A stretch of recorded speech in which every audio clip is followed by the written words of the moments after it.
Hello, everyone. Welcome to the Next Issue podcast, broadcasting live from the independent system Uvaga. Josh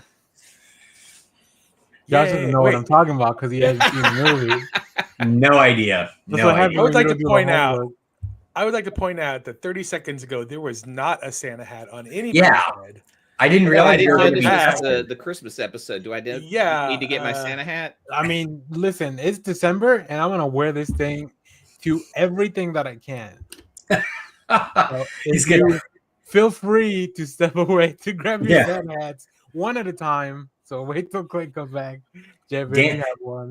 Danny's going to wear that everything he can. Podcast show, That's video right. reviews, work, jury duty, funerals, you name it. He's wearing it. We do have the work holiday party is next week, so probably I'll be wearing it to that. It gives me a reason to be less formal, and I like that. Because then That's I good. can wear like a Christmas sweater and not have to whatever. As So- opposed to your daily tux. That's right. My daily tuxedo shirt. Uh-oh. We're 2 for 2. There you Two go. for two. So, Jeff, if you feel the step, if you need to step away to jump into your elf outfit, He's got his Santa back I've there. got my little Santa right here. I think that's good. I send feel them- I like I'm the a balance of Grinch. I'm a Grinch. two hats on, 2 hats off. I like the balance of it. All right. There is a Santa hat just out of reach, but Use the force. Yeah. How often in your everyday lives do you guys try to use the force? Oh, at least once a week. Oh Yeah. yeah. I'd say at least once a week. I try to And shoot then- spider webs. Yeah, Yeah. that works too. Do you try it both here and also from the butt? No. No, no, never even thought of that one. That's Now I Spider's have. thing. You need to watch more Venture Brothers because that's Nathan Fillion's Spider-Man character. But now, how many times has anybody picked up a stick that looks like it could have mystical powers, and then just tried, saying some magic words or whatever? All sticks have Just to magical see. powers. Oh boy. It just gets sad when you stamp it on the ground and you don't A, turn into Thor, or B, it doesn't turn into a pile of snakes. Yeah. Ooh, yeah. Yeah. I at the grocery store every sticks. time I walk in the door, it's me. That's good. That's good. I try and do that with those lock cases of shampoo at CVS too, but it doesn't work. But you like, with the exception of like the religious stuff, if you had Jedi powers, like we would all just be like woefully lazy, right? We would be Yeah. like, I would never like, oh, the remote control for the TV is like 3 feet away. Nope. Boop. Oh, here it is. So does that make Wall-E a sequel to Star Wars? Like Probably. humanity gained force power and then just ended up in these floating chairs all the time? Also, I don't know why I'm using the force to get the remote TV when I could just, force change. I the would. TV. I That's would what I still was use thinking. the That's what I was remote, thinking. Like, 100%. can you just use the force to push the button on the TV or whatever? Sometimes you can exercise the force just by getting the remote and then still force change. But also show me a TV with buttons these days. That's Yeah. true.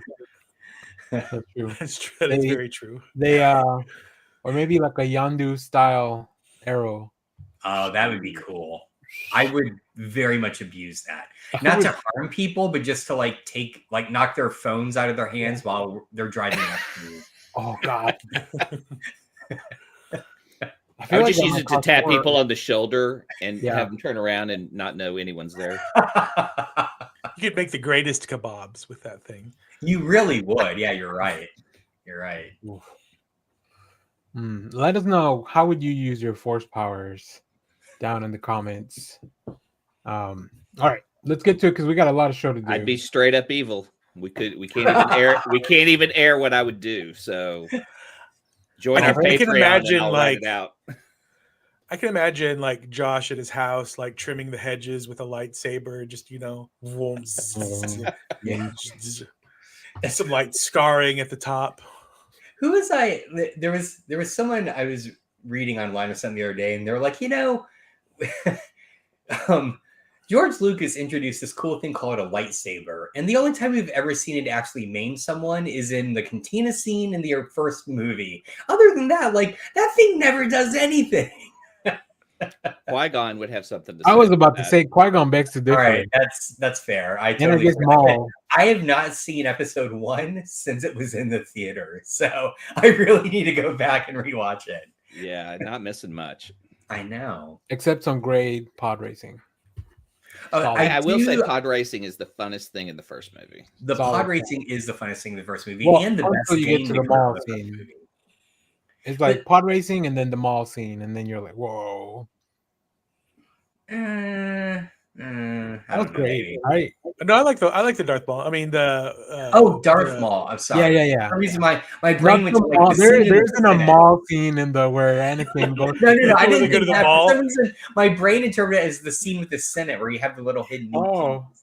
So, Hey, listen, if we knew a little bit more about the economy like George wanted us to, maybe we wouldn't be in this mess, all right? He It's was what you were warning doing. us of tariffs early He on. was trying Yeah, 100%. he was just trying to help and we crucified him for it. Who does that remind you of, huh? Exactly. Which is why the voting block was the age of those who saw episode 1 was like, yeah, we're not going to go vote for tariffs. Now we just need to worry about who's Jar Jar and going to give the Emperor ultimate power. Right.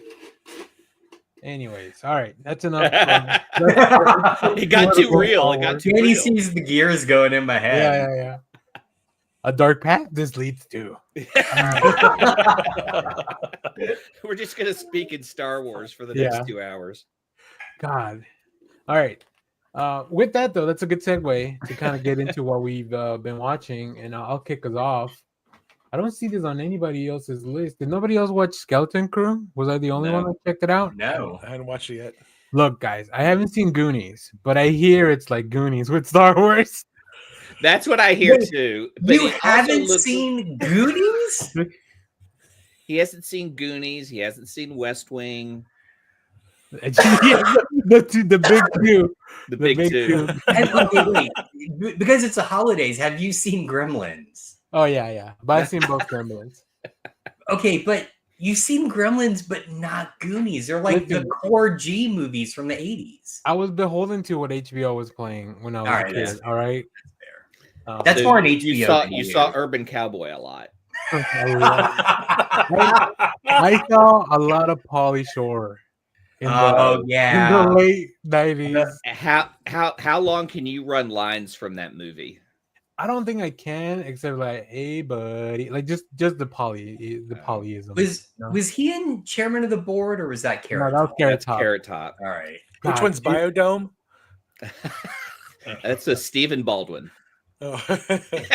Oh my God. and By the Pauly way, Shore. No song goes harder than that old HBO introduction song. The da na na na na na na na. Oh yeah, agreed. It's gotta be precluded by the TV flicker. You know, if it doesn't, Oh, I guess a PSA for anybody watching this on demand or live. Like, if you want to skip to the Romulus talk, go to the chapters in the description after this, because it's gonna be a while till we get to Alien Romulus. Yes. Yeah. Sorry, that's my bad. Yeah, but Star Wars Skeleton Crew, they dropped 2 episodes. They're both relatively short, and I like it. There's pirates in space. Ooh, all right. There's like this Goonies. suburban. I guess. I mean, it feels very Emblem. Like, do you guys remember the first half of Super 8, where it's like the kids run around getting in trouble? Which I imagine it's a lot of those 80s movies. Stand by Me, exactly. like, very much Stand by Me. Vibes.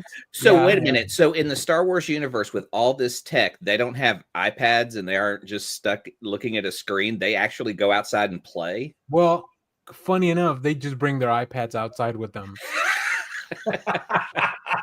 Because there is one kid running around with a little storybook that is very iPad-like. But it's pretty interesting. It's fun. It's very practical. There's a lot of creatures. Like, there's somebody that looks like a werewolf.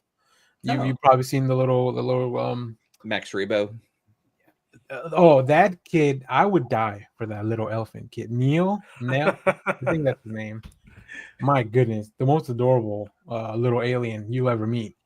So yeah, I recommend it. They're pretty short. They're like less than 30 minutes each episode.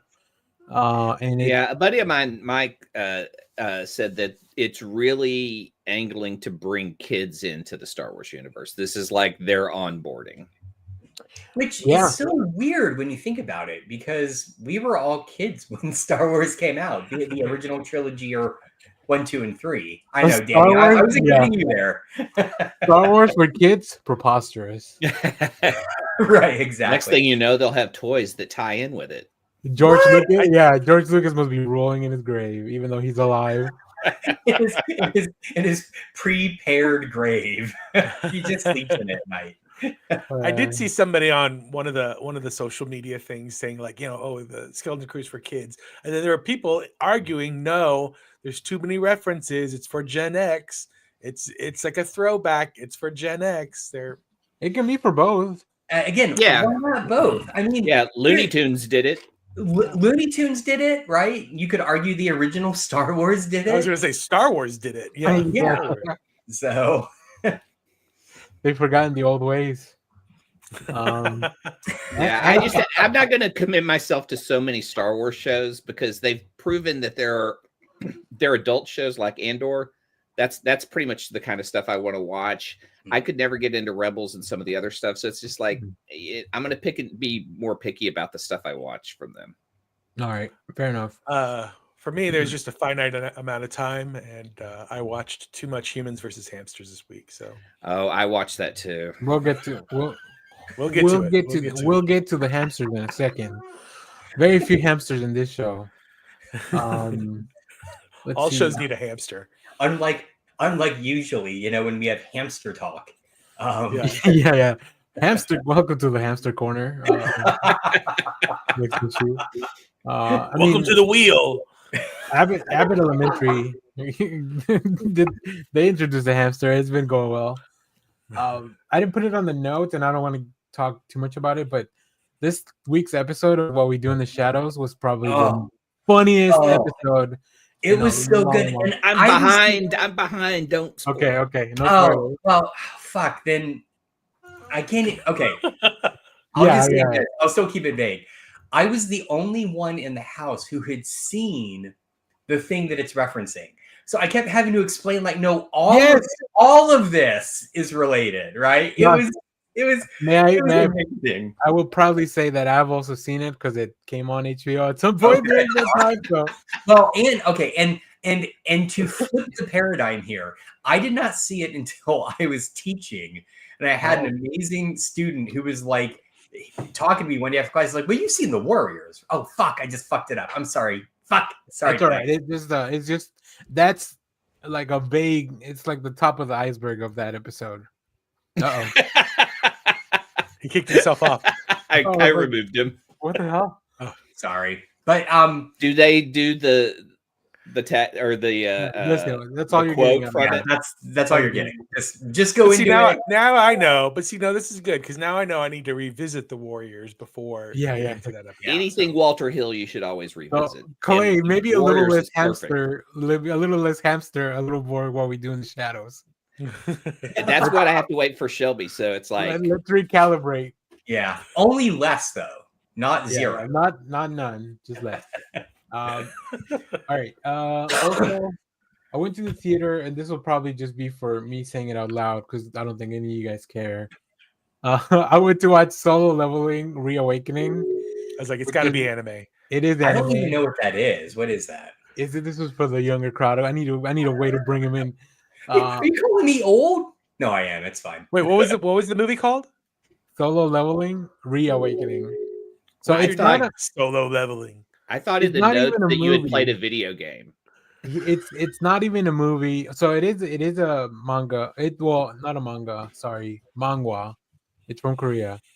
I know. Okay. Yeah. But it's turned into an anime. It's really cool. The protagonist, everyone in that world kind of develops like RPG skills. So like because portals are opening and people have to go take them out. Our protagonist is rated rank E, but the catch is that once you're ranked, you can never get stronger. So like if you're he's the weakest of them all, right? But obviously he's our protagonist, so he finds a way to get stronger. That's anime. But another thing that they've been doing is like, well, let's just release a few of the next season episodes in the theater. So this is not a movie. The first hour and 20 minutes of this is a recap of season 1, like edited, very skillfully put together, which I've already seen. And then the last 40 minutes of this is the first 2 episodes of the upcoming season 2 that's coming out in Crunchyroll soon. But I wanted to check it out to get an early look at season 2. And man, they did such a good job recapping. I'm like, maybe season 1 didn't even need to be as long as it was when you watch it, because it's like they show you all the highlights. And I think TikTok has conditioned me to like just watch the cool parts of a lot of things, right? In like these short spurts. So that's how I watch the Warriors, just in like 3-minute clips. Just kidding. I've seen it for real. Okay, good.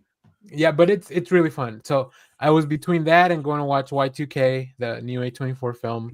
I decided to watch this first, but I'll probably end up watching Y2K later this weekend. And then the last thing will kind of maybe bring us into Clay stuff. I watched the first 2 episodes of CreatureCommandos, the new DC Studio show. It's pretty fun. Okay, I cool. I had a good time. It's very much James Gunn, so like if you don't enjoy his stuff, like you're probably not gonna like this one either. Like it doesn't change. I don't think this will change anybody's mind on James Gunn. No. Luckily, I'm already a fan. I love the addition of like these weird, obscure characters. Yeah. They stitch everything into like telling you this stuff is canon, this stuff is not, and start kind of like the new DC universe, whatever. Yeah, they do link it to Peacemaker. Yeah. So it okay. It picks and chooses like this is going to be canon, so it's cool. Then we know Peacemaker's canon. The James Gunn's Suicide Squad is canon to this. So it's sort of like the going new forward. 52. Yeah, pretty much. Like we're gonna pick and choose whatever we want to keep. Let's see, what else did Jim Lee not draw? That's how you should pitch it going forward. When people are like, "What's the canon?" They're like, "Do you remember the new 52?" That's it. Yeah. So it's really fun. I like the characters a lot. I like where we're focusing the story of the bride. I think that's kind of the highlight of the first few episodes. Yeah. And just a good voice cast. I love hearing Viola Davis. Like, I don't know how they convinced her to do this. I know. Maybe she just loves the character, which I can see why she would. Yeah. They don't throw a lot of money at animation, Jeff. That's the only thing. Maybe that was part of her contract already. Like they were reworked into doing this voice acting. I don't know.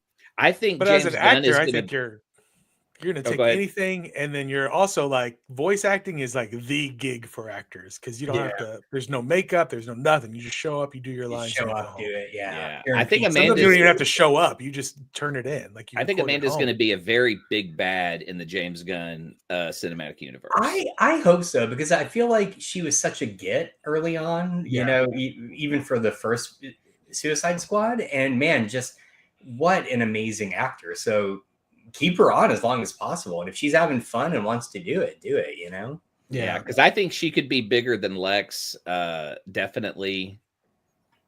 Bigger than any Batman villain. She was in the animated show. Like, she eventually kind of took up that role of, like, I'm the big bad now, so. Yeah. I mean, she just had a whole, like, event surrounding her. Power. You're right. Oh, right, yeah, in the comics, yeah. Yeah, so... but that's all I've watched. Clay, if you want to keep talking about Creature Commandos, any more thoughts on that without going into spoilers? But if not, we can move on to some of the other stuff. I love the voice acting. The bride's voice is probably my favorite. David Harbour's in there. David Harbour's great. He's great. The animation style is kind of a different, but it still seems to have some of the DC style to it, but with like a little more anime influence. Very anime influence for sure. Yeah. Because there's times Rick Flag gives anime expressions which are like totally out of character. Yeah. Which kind of surprised me for him. But this is definitely an R-rated show. This is blood, guts, sex from the beginning. Yeah. That does not surprise me. Yeah, but it's great that they're able to take this to a different level and not be restricted by Warner Brothers at all. It's on the wavelength of like Harley and Kite Man as far as like crudeness and stuff. I think very similar. But yeah, like I said, I don't think this will change your mind on James Gunn's projects at all. Like, although this does make me curious as to like what type of tone, like, will he take with Superman for the movie? So Yeah. that go ahead, Josh. I just everything I've been, all the little bits he's been putting out there and the stuff I've been hearing, his Superman movie feels really hopeful. And so I feel like it's gonna feel like a different James Gunn, or like taking the humanity from the Guardian movies rather than like the kind of, I don't know, the crudity or the jokiness of it. So well, and Peacemaker had a lot of that. This show, the Creature Commandos, has some of that under all the layers of like, yeah, all the R-rated stuff on top. Like there's a lot of humanity exploration. Well, interestingly, humanity, because these creatures are not human, right? Yeah. I need more GI robot in my life. Oh yes, Alan Tudyk. Oh man, there's just so much good in there. Alan Tudyk's lines even are fantastic. Yeah. And isn't James Gunn's brother? Isn't he still voicing Weasel? He voices Weasel and Weasel GI Robot. Oh, and GI Robot. Okay. Yeah. Yeah, Tudyk is Dr. Phosphorus. Yeah, but they give him lines, and it's Alec. I mean, he just delivers in the way he does in everything. He's perfect. I mean, when he was like Mr. Nobody in Doom Patrol, perfect. Like he plays the greatest swarmy villain, who has a comment for everything, and it's always a stinger. Even down to like Wreck-It Ralph, when he's the bad guy in that, it's like he comes across as like super silly, and then he just becomes real smarmy at the end. So yeah. As y'all are kind of breaking down the James Gunn stuff, I'm thinking about like his take on Guardians and how he took these people who were all kind of alienated from where they live, or losers, as Quill describes it, who hadn't had a family for a very long time. It's interesting where he's going to take Superman, who's an alien who's lost his entire civilization, who wants a family and is raised by a family that wants him, and that growth in love, like that complete opposite of what Guardians is. And I really hope it's as hopeful as I believe it's going to be. Yeah. And I mean, Superman needs to be hopeful. The last thing on Creature Commandos, my buddy Brian, we were talking about it, and he's like, a lot more Gogo Bordello than I was expecting, and I didn't know who that was. I really thought it was just Alan Tudyk they made up a fake song. Until the band actually animated shows up in one of the sequences, and I was like, who is this? And I googled it, and it's like, whatever, some band. I don't know. James Gunn continues to introduce the world to music the way Rock Band did for a generation. Yeah, that is such a good point. Yeah, you're right. Or I would even have, like, the only other filmmaker I know who's really good at introducing obscure music to people is Wes Anderson. Yeah, it's especially his like really early stuff. But yeah. Anyway, so, all right. Anyone watching Dune Prophecy? It's a good show. It's a good show. It's a lot of commitment though, because you got to like stay with the stories, because we're like telling, and the story actually takes place 10,000 years before the movies. Yeah, so you're still dealing with the Harkonnens and Arrakis, and it's the old Republic in Dune, basically. Yeah. I can't believe Dune got to it first. We've been asking for our old Republic. Maybe this will be the thing that gets Star Wars to actually do it. They're like, oh, I guess that. Wait, hang on. They've done it. It's just been in games. Well, we want it in other stuff. I'll even take animated shows. I don't have time to play games. Emily Watson is so damn good in this, and I want to say she carries it, but Mark Strong is doing a lot of heavy lifting in this, because Mark Strong is so good and underrated in a lot of shit that he's in. Yeah. But man, he is just so good in this, as kind of like we almost see a lot through his eyes at times in the way they're telling the story. But and Olivia Williams, she's great. But they do this thing where they go back and forth to It's meh. Leonard Kim doesn't like something. I know, it's weird. Well, it's not doing it for him. I think. How do I drop that? I think the main two characters, the Tula and Valia, I think The Clay two- just mentioned the performers and their younger counterparts. Because Yes. we do see them throughout the time. Like this last episode was all Tula, and I was like, oh yeah. And then you get Mark Strong, which is a very different casting for the Emperor than what's his name? Who was he in the movies? Who? The Emperor. Oscar Isaacs? No, the Emperor, the main Emperor. What's his name? I just forgot. He dances in that Smash Mouth video. That's the best reference. Dane Cook? No. Oh my God! Let me tell you. I will say the reason. There you go.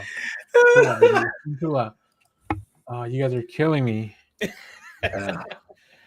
You're gonna kick yourselves when you don't know who I'm talking about. Christopher Walken. Christopher Walken. I was like, what's his name? He played. So I mean, Mark Strong is that same Emperor role, but it's completely different, right? Than Christopher Walken, what he brings to the role, which I will say, Denis Villeneuve inspired casting. I'm just like Christopher Walken. Yeah. Anyways, go ahead. Clay. But I mean, it is a political Game of Thrones type, but because it basically will go from intense scene to like exterior shot, ship lands, people get off, now intense scene. Yeah. It just has those exteriors where you go, oh yeah, we're in space. We're doing a sci-fi show, but it's all just like backstabbing, betrayal, that kind of shit. This latest episode of Dune. Yeah. This latest episode did feature 2 Game of Thrones alum. The younger, the kid, I don't remember his name, but then also Mark Addy. Yes. Yeah. So, yeah, I'm excited to see where that goes. Hopefully it doesn't have the same kind of ending, because like I'm really digging it, and I think I'm going to dig into the show. And Mark Strong and Emily Watson are like the biggest reasons. I feel like Mark Addy's on the better side of the families this time around. Yeah. When compared to Game of Thrones. Yeah. I honestly didn't even know Mark Addy was in Game of Thrones. So I know him from like early like 90s era British indie films. Oh, he's the full Monty. Yeah. Well, and wasn't he also, didn't he replace John Goodman in the second Flintstones movie? Isn't that Mark Addy? Oh yeah. Yeah, okay. He is. But so is DuneProphecy, is it based on any of the books? Like, is it canon or is it just its own thing? It's based on a lot of the books apparently. So not just one book, because it's so long ago. Yeah. Apparently, I don't know, Herbert's son and a bunch of other people have written a bunch of books about. Oh yeah, Brian Herbert and others have just really extended the. But I'm dealing with one other author who's helping run the show in his books that were part of this. Oh, interesting. Yeah. Leonard Kim does mainly bring up this is the main premise of the show. Wait, yeah, it is. But then they show you basically like her side and why she, why she leaves the Harkonnens to start this sisterhood. And when she learned, and this is the beginning of them learning the voice and the power of it. Yeah. So also, whales should not have hair like that. I'm just gonna throw that out there. It's gross. But tell us how you really feel, Danny. Yeah. Everything else is Christmas related. I rewatched Guardians of the Galaxy Christmas special, the Charlie Brown Christmas special, Harold and Kumar Christmas special, and then for some reason that just started rolling into from Harold and Kumar, rolled into Friday after next. But the one Christmas movie was not played; it rolled into Rush Hour.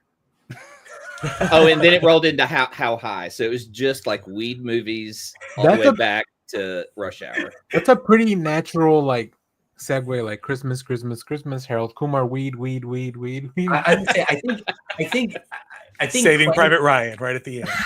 Yeah. Oh, and then weed, pothead, Potter.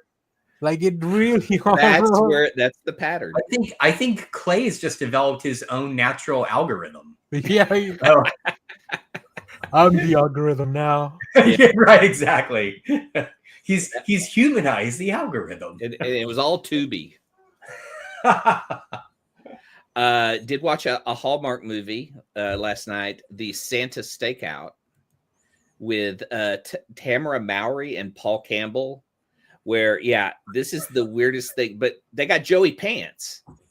Joey Pantaleone is in it. So I was like, hey, and he just plays a very like simple character. They don't really like use him to the wild Joey or anything we've seen in the past. So it was just, very Hallmarky, that they're two cops who have to move into a neighborhood to watch Joey Pants because crime. And while becoming part of the neighborhood, they have to also decorate it and join the neighborhood in their Christmas, which gives them both the Christmas spirit to rent the house and stay there after the case is over. I guess that as they should. Doesn't that blow their cover? Oh, none of that matters. It's just about Christmas, man. None of that matters. Last thing I watched, we're doing a Harry Potter marathon. Look, this is how I want my tax dollars spent, though. I want my tax dollars spent for 2 police detectives to find Christmas love. Wait, hang on.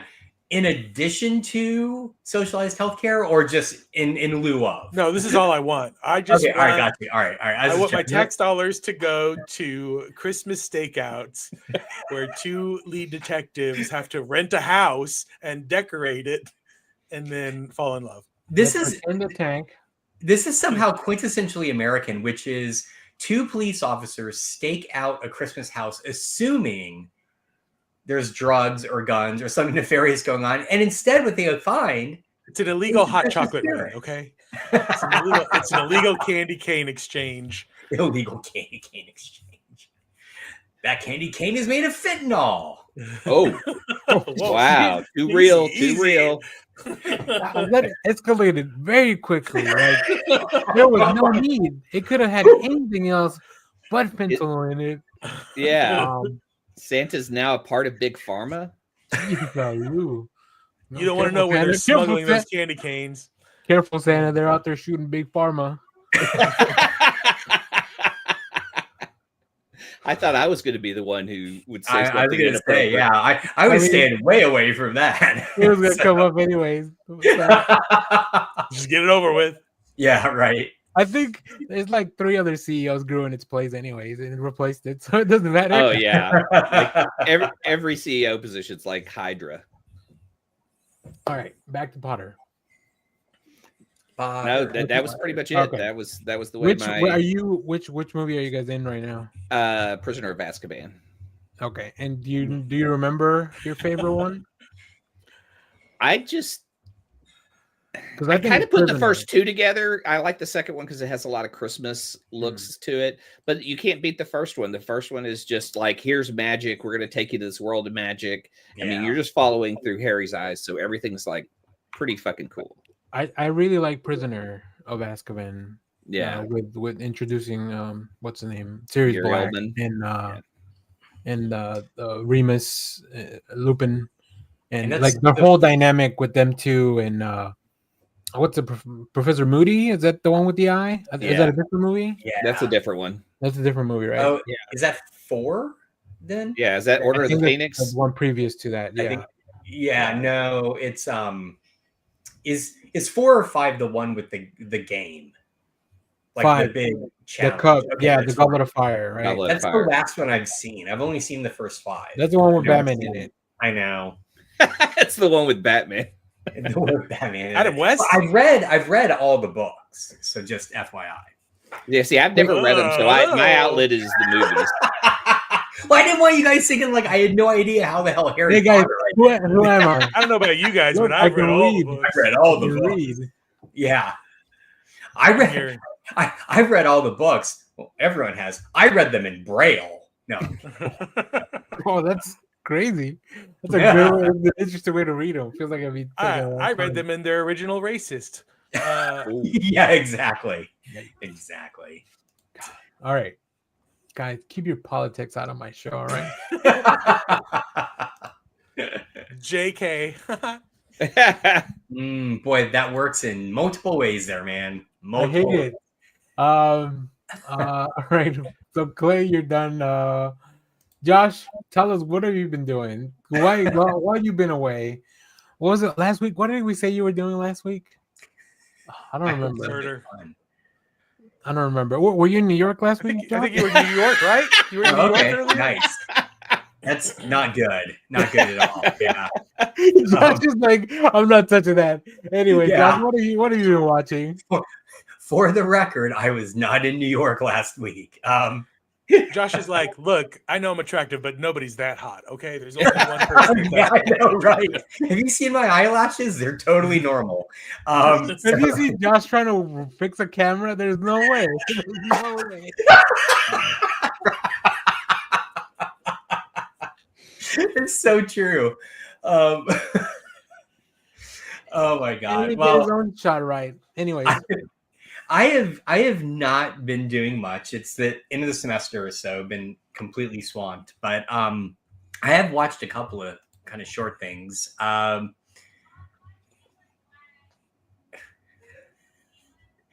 That's it. He's not gonna tell us about them. No, I'm sorry. They're talking in the background. I was like, "Oh, can you guys hear that?" Oh, Anyway, so just last night we watched the second of the 2 Christmas Abbott episodes, and if you haven't caught up yet, there is a kind of blink and you'll miss it, amazing character introduction in the first of the 2 Christmas episodes that plays into the second, but you got to get to the end of the first Christmas episode, because if you're a fan of this actor, you're going to be like, and I watched at the end, they don't credit him. I had to look it up on IMDb to make sure I was right, but there was a super big actor they introduce in the very end of the first of the 2 winter episodes of Abbott.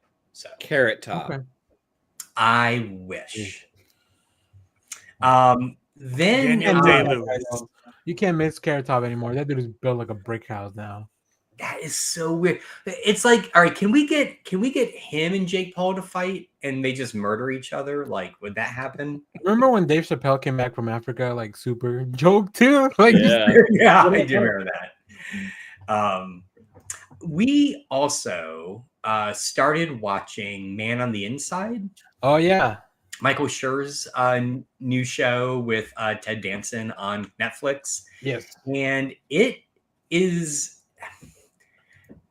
I'll just say this: I didn't think it started off as strong as like The Good Place, but we just got to episode 4 or 5, and it gets it does that thing I think Michael Schur is really good at, which is he takes an intriguing concept, and then about halfway through you realize it's not really about that concept. It's about being human, which is kind of what The Good Place was all about, right?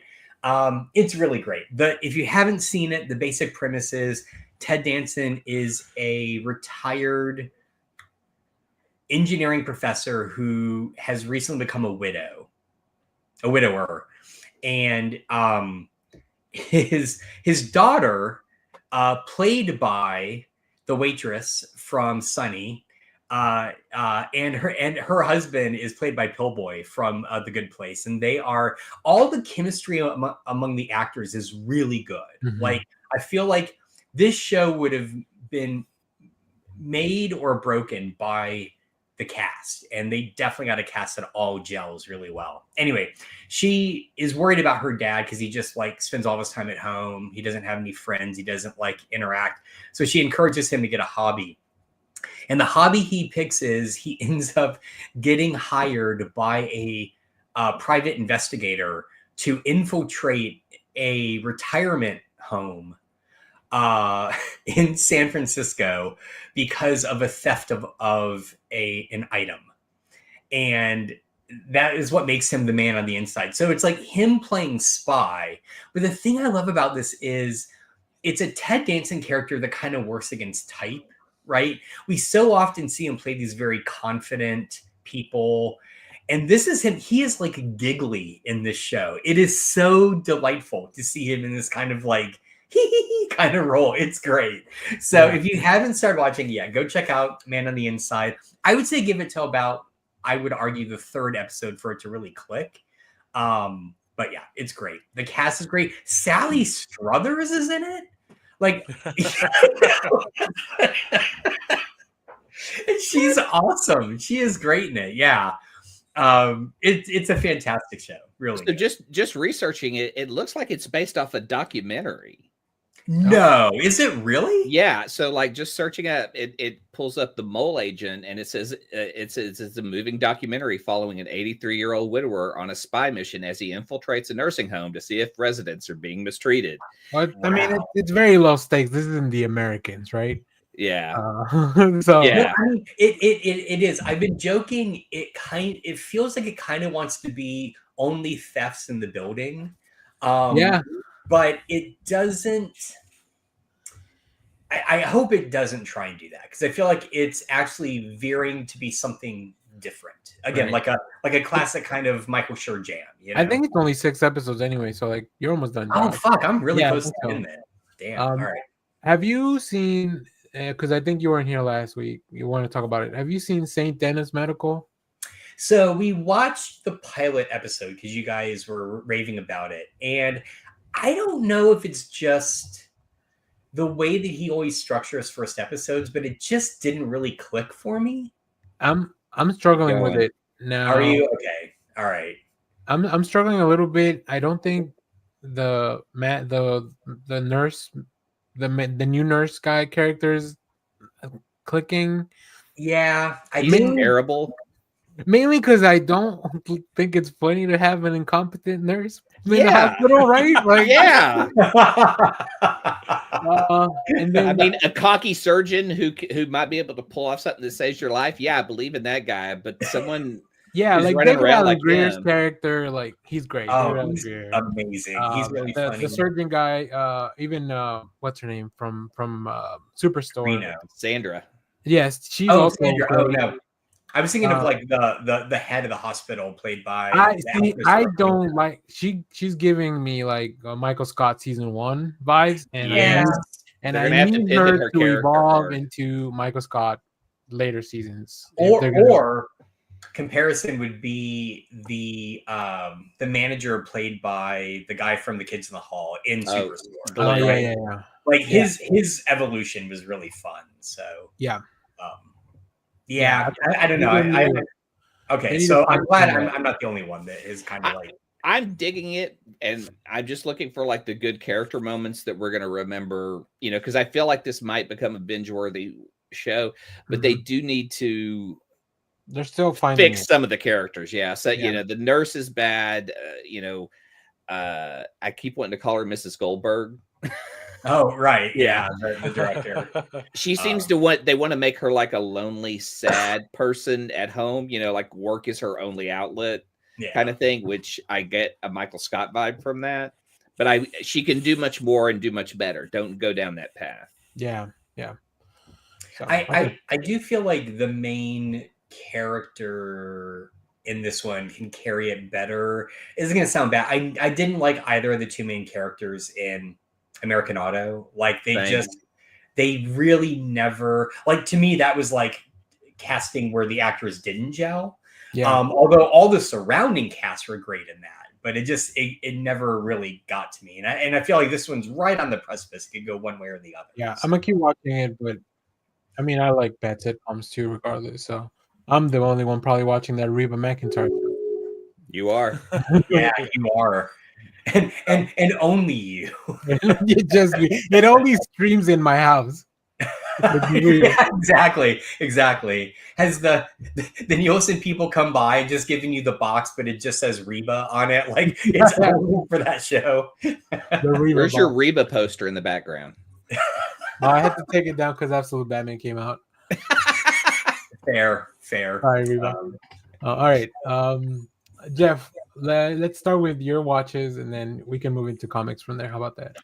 Sure. First, I've got a swatch, and then this is a Seiko. I have watched Last night I watched the that was just a fast dumb joke. I watched the Sabrina Carpenter Christmas special on Netflix that premiered last night. And it is not good, my friends. It is not good at all. There are so Red many Lightly. Christmas specials. I'll come get us. I'm just saying, look, she's a former Disney kid, Nickelodeon. What is she? Disney. She's I think Disney kid. She's got years and years of experience, and I think she's great. I think she's very funny. I think she's a good actor, like for somebody coming out of that kind of Disney sitcom world. But this thing is just, I mean, like, it's all over the map. It's supposed to be like this.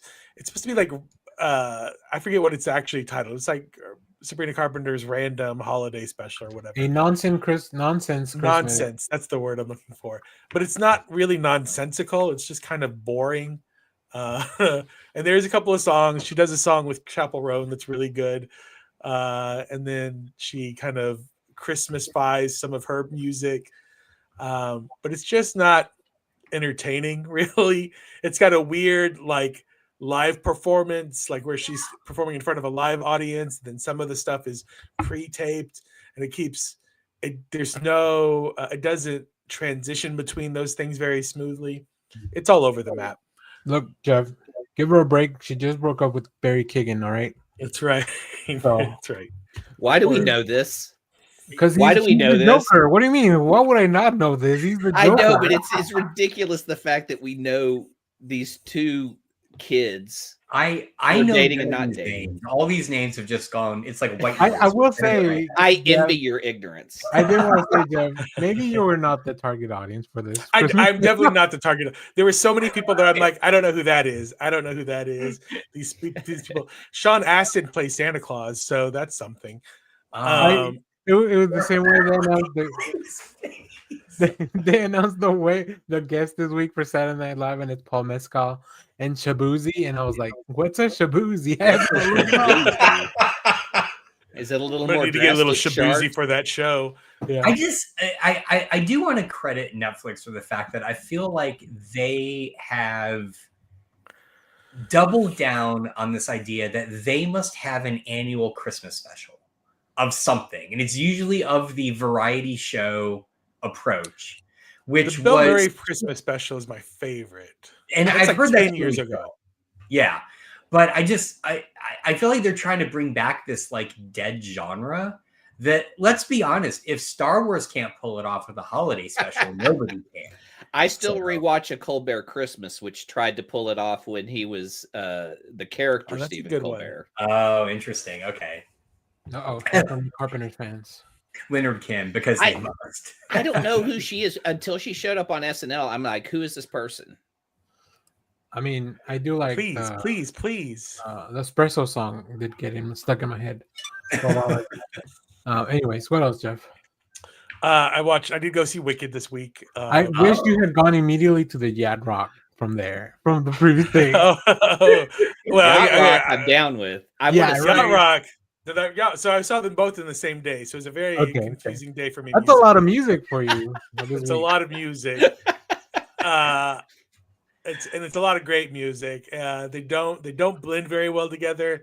The Yacht Rock doc is so much fun. That's amazing. I really thought you had made that up when I saw it in social media. I did not realize that was a real thing. All right, so let's go back to it's on Max. Yeah. Okay. We'll touch on Wicked in a second. Sorry, I skipped around. No, you're fine. But they interview Michael McDonald and is Yad Rock? Is Yad Rock the definition of like what they just put on at Best Buy in Circuit City? So they kind of define it. So I'd forgotten about this, but I did know. So they talk about there's a web series called Yacht Rock. I was about to ask if anyone had seen that. It's hilarious. I watched it when it was out. Yeah, so I was so excited when they referenced it, but I did not realize that that web series coined the phrase Yacht Rock. Like they did not exist. Like no way. I didn't know that either. Really. Yeah. So and this web series was written by Justin Roiland, or he was in Justin Roiland was in it. Dan Harmon was in it. Steve Agee. Like it's just a whole bunch of these guys that you would now recognize.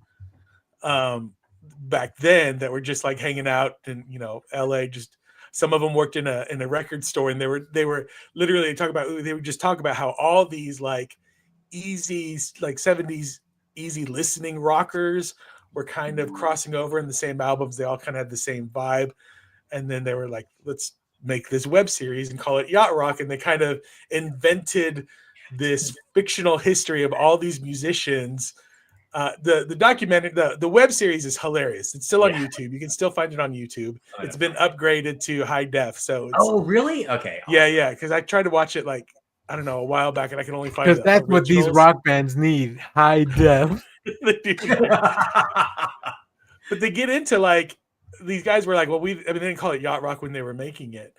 But they were like, yeah, we just loved jazz. We loved R&B, and we were technically rockers, but we all like worked on each other's stuff. And some of them like love the fact that it's gotten their music has gotten the second cycle of life through yacht rock.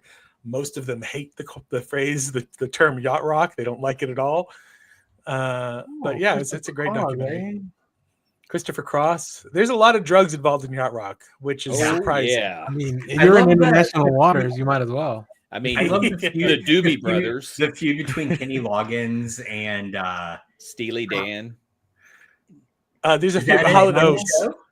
Okay. Hall & Oates is in the web series. Hall & Oates, because they talk about how not everything that is light rock from the 70s is yacht rock, but all yacht rock is like light rock from the 70s. But they're talking that there's like a distinct kind of vibe to that yacht rock, where some people kind of cross into it, but they don't really. And like, so Hall & Oates is one of those. They're like, Eagles is never going to be yacht rock. It's too country. No. But it is that kind of easy listening vibe, but people get confused as to what really, how yacht rock is supposed to go. So I mean, it's a great documentary. It's really fun. If you love that kind of music, it's definitely worth the watch. I definitely like pulled up the yacht rock playlist on the Spotify the next day. So good. All right.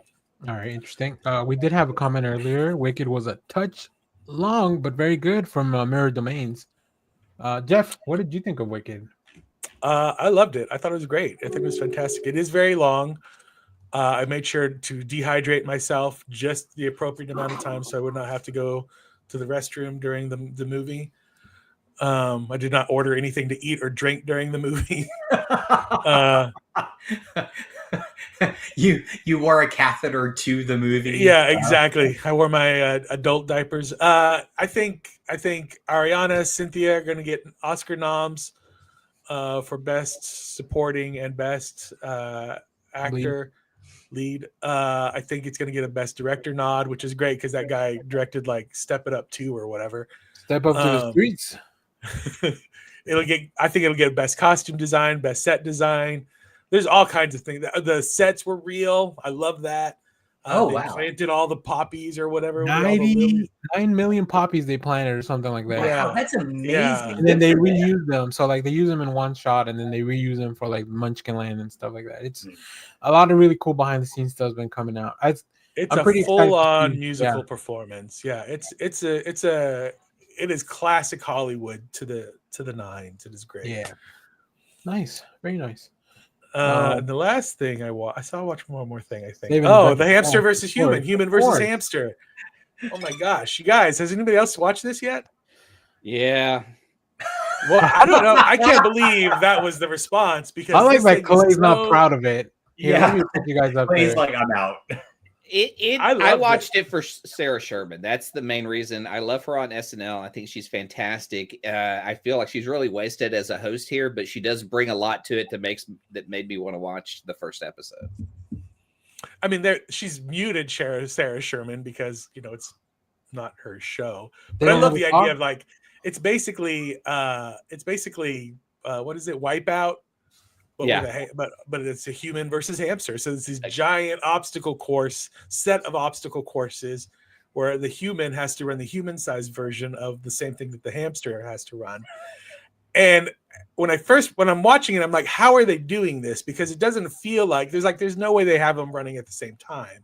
But they do, and it's in real time. But they show it, and it makes it look that way. But I don't feel like that it's done at the same time. I think it is, because I think the hamsters, because like each around, you can tell that the hamsters have like little scent things that they're following. Yeah. So I think what they do is they probably have a hamster handler.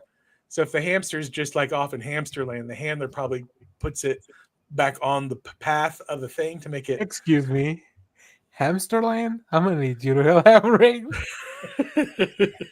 Every Hamster every hamster has a name and a profile, and nice. they bring them on, and then they become animated, and they're like armored up, ready to battle, and they like do this whole You learn a lot about hamsters. Like hamsters were domesticated in 1939. Like they give you all these like just facts about it that makes it interesting, but they have just the weirdest.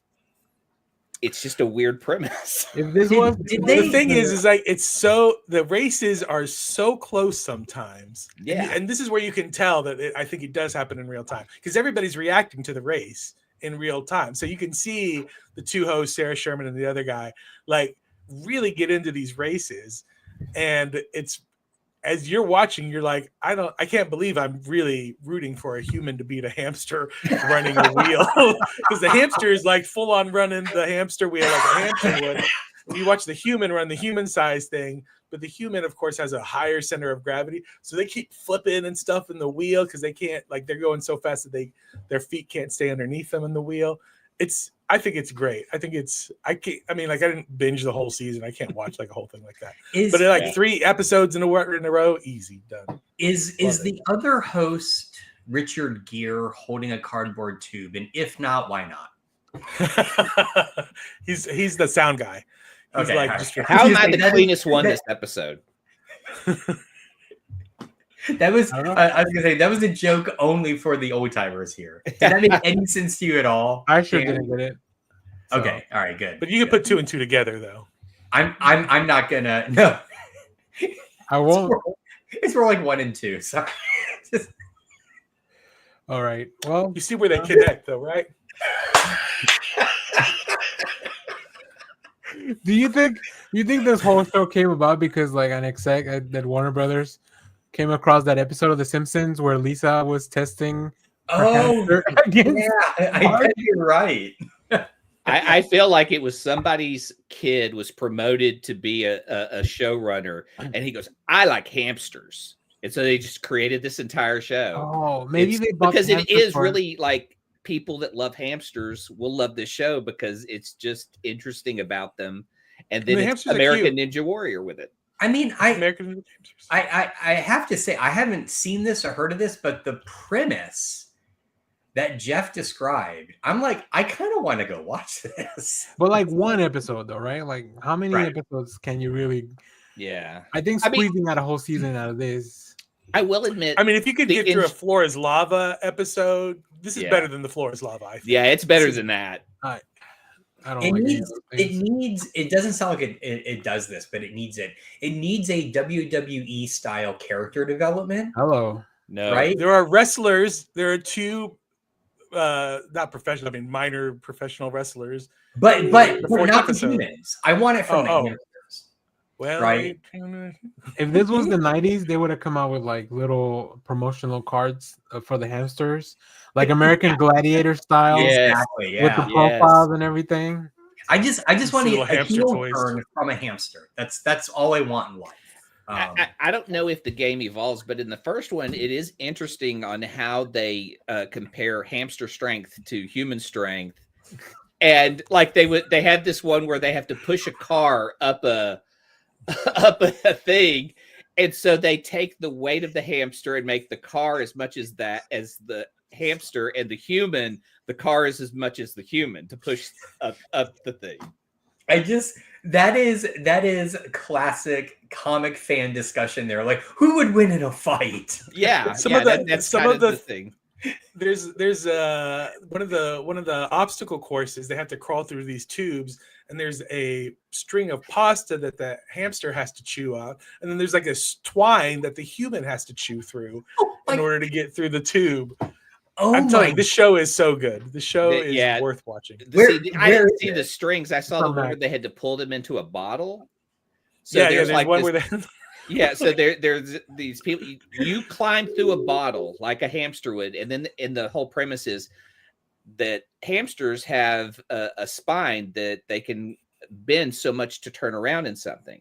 And so they create a no. bottle that humans can crawl in and turn around in. So you have to crawl in and crawl out. And I felt so bad for this one girl who went in because her ass is pretty thick and she gets trapped in trying to get pulled through there for a while. And the commentators are like trying not to say like that girl, small interests. and so there are some moments like that. You're just like, I don't think they really planned this out very well or thought about this competition. Wow. I did see here randomly that a lot more humans died in that show than hamsters while filming, which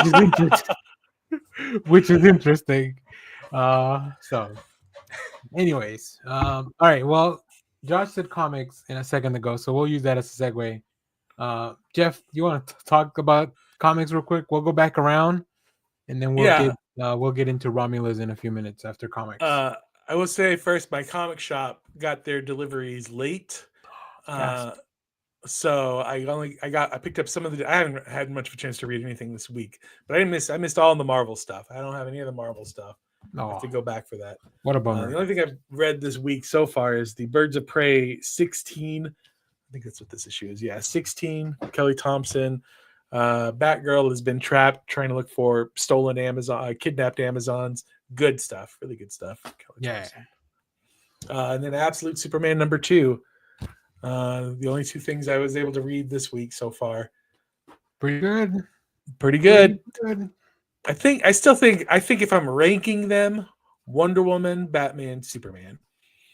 I think Batman, Wonder Woman, Superman, but they're all still like pretty high up on the list. Yeah, they're all still high. It is interesting to see what Jason Aaron is doing differently from this Superman than normal Superman. All right, I was wondering why it was so few comics on your thing. All right, I'm gonna go through my stuff pretty quickly too. I read Ultimates #7 after the events of the last one. I'm like, how are they gonna get out of that? This one's definitely kind of a regrouping issue, but it's still very good. Getting an echo on you. Yes, I heard that. Is it me? Sorry. All right, I think we're good. Image put out this new comic, Juvenile #1. Oh, I still hear. All right, I just unmuted, and I seem to be the problem. Let me bounce out and back in again. Hold on. It has got echo cancellation. All right. Anyways. All right. Juvenile #1. This is a comic where apparently when you become a teenager after like some terrorist attack or something, like there's a new pathogen out there that just kills anybody that becomes a teenager. So now teenagers have to live in like these fortresses until they reach a certain age and take a bunch of medicine. But is that really what's going on, or is this just some kind of ploy to control the teenage population? I don't know. I like that. I'll have to keep reading. Yeah, we have a copy on our folder if y'all want to check that out. Two-Face #1. New book, Christian Ward. Really, really cool. Not exactly what I thought it was going to be. I thought it was going to be like a reformed Two-Face. Josh is back. But it's actually like more of like Harvey needs to be a judge in like this underground court for villains. It's really interesting though. I really like it. And the artist, whose name escapes me, Fabio Veras, really has a very interesting aesthetic, very similar to Ward. I think it has a lot of like they do 2 pages of just the origin of Harvey. And like when I got to this panel, I was like, oh my god. That's nice. I almost picked that up. I kind of wish I had. Really, really cool. It's a mini series, so maybe you want to wait till it's done, Josh. That's a good idea. All New Venom. They did a Marvel vs. Capcom variant, so I picked that up because I used to play that game as a child. It's just about who is this new Venom. I'm not too intrigued about it. I mainly picked it up because of the cover, and I wanted to see like if they were going to tell me who it is in the first one. They don't, obviously, because then why would anybody keep reading the series? But they do list a few suspects, so it's interesting there. Although I have a pretty big guess of who it is already. And then the last one I'll talk about reading that I have physically is Batman 155. We have Jorge Fornes on this one. and it follows Jim Gordon all throughout everything that's going on. So somebody killed the mayor, and now we're thinking that maybe it was Jim. And here's a little bit of why he might have done it. I haven't. I did pick that one up. I haven't read it yet. And Yeah. what Chip Zdarsky is doing in Batman is just like, I'm like, last issue, I was like, what happened? What? Yeah, well, you're gonna keep watching because this kind of tells you like a different side of the story until you kind of catch up, and then I think next issue we get a little bit more of the story moving forward. Stuff I picked up that I haven't read. Snot Girl's back. Snot Girl number 16. Brian Lee O'Malley. So Leslie Hung. weird. Oh my god, I missed her so much. How long has that delay been? I mean, I don't know. Years. Years, yeah. That's what I was Maybe thinking. maybe a decade. I don't know. I remember having long, luxurious hair when back when So did I. That's been a long time. back when I was reading. Picked up the noir edition of Absolute Superman. Whoa. Yeah, these are The cool. glare. I know. Just JSA Give me did the Pokemon another thing. foil cover. I picked up Batman and Robin Laid an Egg, the anthology for the holiday. Nice. I haven't read it though. I almost got that. The $10 cover price scared me away from it. It's, Yeah. it's rough, but I like these because I like to take these to conventions and then get a bunch of people to sign them at the same time. Christopher Chaos, I'm still picking that up, but I haven't read it. And then X-Men, the new one. And then I also picked up Avengers, but I haven't read it. It's been a week with a whole lot of stuff going on. And then I did read ahead a little bit. Transformers 15 is out next week. It's really good. We had been exploring Starscream's story in the past few issues, and now we're kind of back. Jorge Corona's back on art, which what a great job they've been doing of like keeping artists that feel very similar. Jason Howard was the other one that would fill in for the Starscream stuff, and he did a really good job. And then the last thing I got a chance to read also ahead of time, TMNT number 5. I can't really talk about it, but I will say Derek Robertson, co-creator of The Boys, is the artist on this one. Oh, wow. Yeah. Okay. So things get like gritty. So that's all I'll say. Shocked. This is the Jason Aaron one? So this is the Jason Aaron one. Yes. Okay.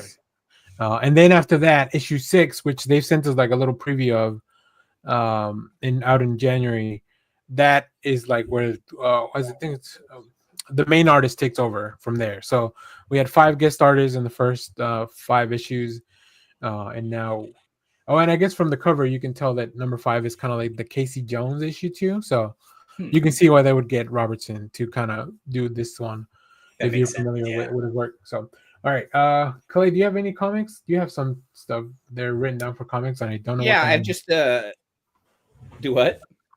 Nothing. Go.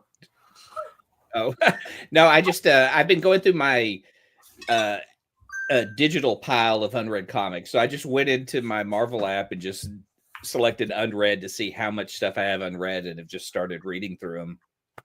And went back and read like an old Avengers Annual 10 that came out in 2000, which is pretty much just a Hellcat story. It's like the origin from like from her teen comics that are even shown in there pre-Marvel, all the way up to becoming Hellcat, and the story of how she became Hellcat, because she was originally just like supposed to just be in the costume, and eventually like, oh, she got powers and she married the son of Satan, and it just got real dark from there. I love those stories that start off sweet and innocent, and then it's just like, oh yeah, and then she's married to the son of Satan.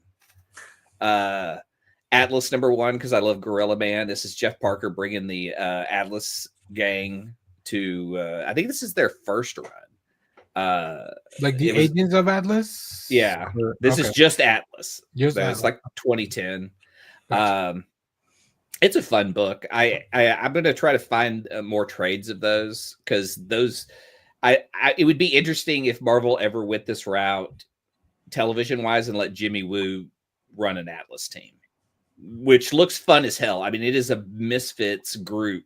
Yeah. And I think that would just be a fun fucking show. Nice. Plus I love Jimmy Woo.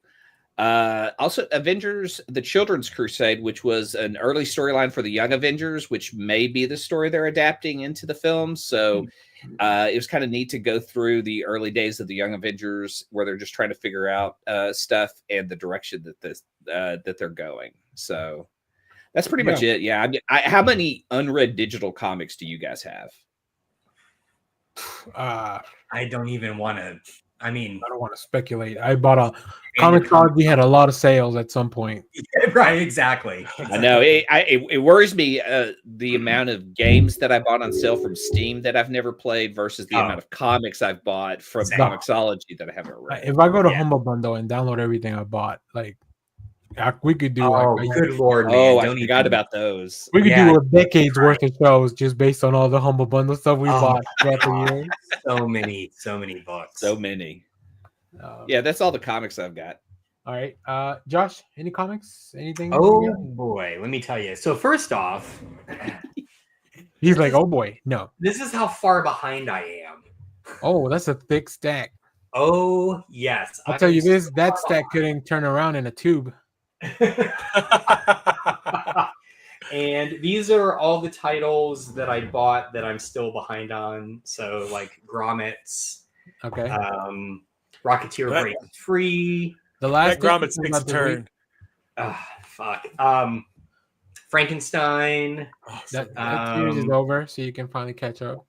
Yeah, and then I had to buy, of course, the reproduction of the very first Flash that they released this week. I love those. Yeah.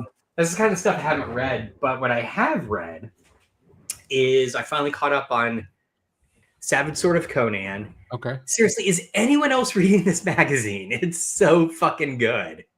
No, I'm only reading the Blackstone story. Okay, good. All right. This one is standalone, this issue. And it's the first part of a two-parter. It's going to wrap up in the next issue, written by Jason Aaron. And the thing I really like about this story is it focuses on Conan when he's king. So it's very late Conan, which you don't usually get stories based on. So it's really cool to sort of see that. Great, as always.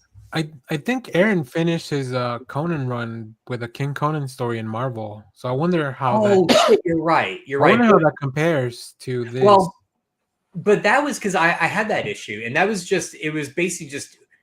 Wasn't it just them redoing the last shot of the first Conan movie when he's king? I don't remember. It's been a long time since I read any of that. I don't remember. I don't think so. He's in his king era. I also get it mixed up with his Thor. Because okay. They're very similar characters, apparently. Yeah. Another book you guys should absolutely be reading. If nobody else is reading Babs, we are definitely, when this wraps up and gets collected, going to be reading it for the comic book club because it is fantasy comedy written by Garth Ennis that is also unbelievably topical. It is a excoriating commentary on toxic masculinity. It is so good, and I can't believe no one's fucking reading it. It's great. It's so great. Come for the Garth Ennis humor and stay for just the really good satire that he's doing. What a pivot from all his 90s books. I know. Did the boys cause him to have this realization of the stuff he was writing? It could be because this feels very pointed. And if you read his TKO book, Sarah, right, which is not a comedy, it's very much about like a female sniper from the Soviet army during World War II. It does. I am starting to wonder if he has had kind of like a pivot, right, to a certain degree. I mean, he's always written strong characters. I mean, Tula from but every time he's been adapted, they've had to adjust the storyline to some degree because of the kind of content he had. Well, I mean, especially in The Boys. That's like 20, 30 years old. When you adapt stuff that old, you just kind of want to recontextualize it. So true. Yeah. But the fact that he not only had them recontextualize it, but also has been writing stories in this vein. That like he's kind of seen that the error, not the error of his ways, but that he was a young kid writing a lot of stories that maybe he's a little smarter about now that he's older. He's grown. He's grown. And I feel in particular with Babs, it is the impression I'm getting from it is coming from a lot of the way that toxic men operate online. Even though, again, there's no social media in the story, it's a fantasy book. But just there are, I'll just show you, there are a team of characters that you meet in the first issue that are kind of the stand-ins for all of the toxic men. It's down there in the bottom panel. And if you see that guy on the right with the thing in his mouth, that's from his first encounter with Babs in the first issue. You're going to need to see CreatureCommandos. Okay. All right. It's on my list. I'll get to it. Just for what you were talking about. Yeah, because the incel army is a thing. There you go. There you go. I know Jeff. Yeah, the Sunset the Mascara. Jeff read this too. Cruel Universe, the last issue, number 5. Yeah. I did. I mean, great issue. They've all been solid bangers. I did like that they had this great little comment at the end about, you know, just a cruel ending that it is last issue, but hey, the fantasy book's coming out in you know, in the new year. Again, I am so impressed with these. They are so good. And there's this great comment in that final editorial at the end where they say we felt like it was an uphill battle to bring back a science fiction anthology series because every editor was telling us those won't work unless they have the word Star Wars or Star Trek in the title. And they're like, nope, we're going to do it anyway. And we're going to do it in the spirit of old EC sci-fi comics. And man, has it been good. So yeah, I really, really enjoyed it. I still didn't read the last one, I think. It's good. It actually is 2 stories by the same writer. And when you read them, you realize, oh, these are very much like by the same writer, right? They have a very similar tone. These will probably be things that I've bought every issue. I will pick up the collections. I really want these beautiful, like hardbound. Yeah, they're really cool. And then just 2 last ones real quick. I also wanted to get a holiday themed book. I looked at all the ones from Marvel and DC, but I went with Dread the Halls from Image, which is, as they describe, bringing back the old British idea from the Victorian era that Christmas stories are horror stories. So, so I had to pick this one up. I haven't quite gotten to it yet, but it's here in my stack. And then the other one I picked up that I don't know if anyone else here picked up or read. Anyone get Milk Run? I saw it and I didn't know what to make of it. So it has, I got it based entirely on the premise. Okay. And the premise is, it is the near future. People have figured out time travel and they're supposed to use it for good, but this one guy has access to it and he basically uses it to go back a decade because grocery prices are cheaper. So it's kind of a commentary on inflation, but he fucks up because he goes back in time to get cheaper groceries and then miscalculates and then fucks everything up. And I'm like, yeah, I love time travel books. I love commentary. So I'm in. So I will let you know what I think. I haven't read it yet, but it's top of my pile here. Oh, that seems interesting. Okay. I've often had that thought of like going back in time and like, oh, if I could go back in time and pick up like, I don't know, New Mutants 87 or whatever, just like from the whatever. But then I think, what kind of effects would that cause? Because I picked up somebody else's copy that they would have gotten. And maybe that was like, a young. You gotta play by Loki rules. What you do is you go back to one of these comic book burnings they were doing, and you grab those comics before they're destroyed.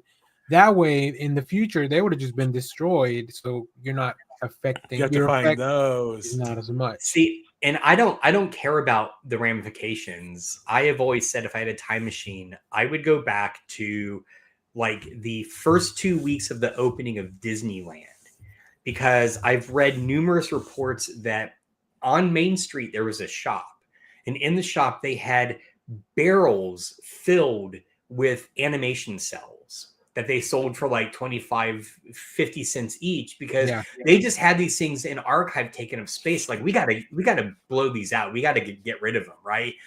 And can you imagine buying these Disney animation cells in the 50s and then just holding on to them until the present? It'd be amazing.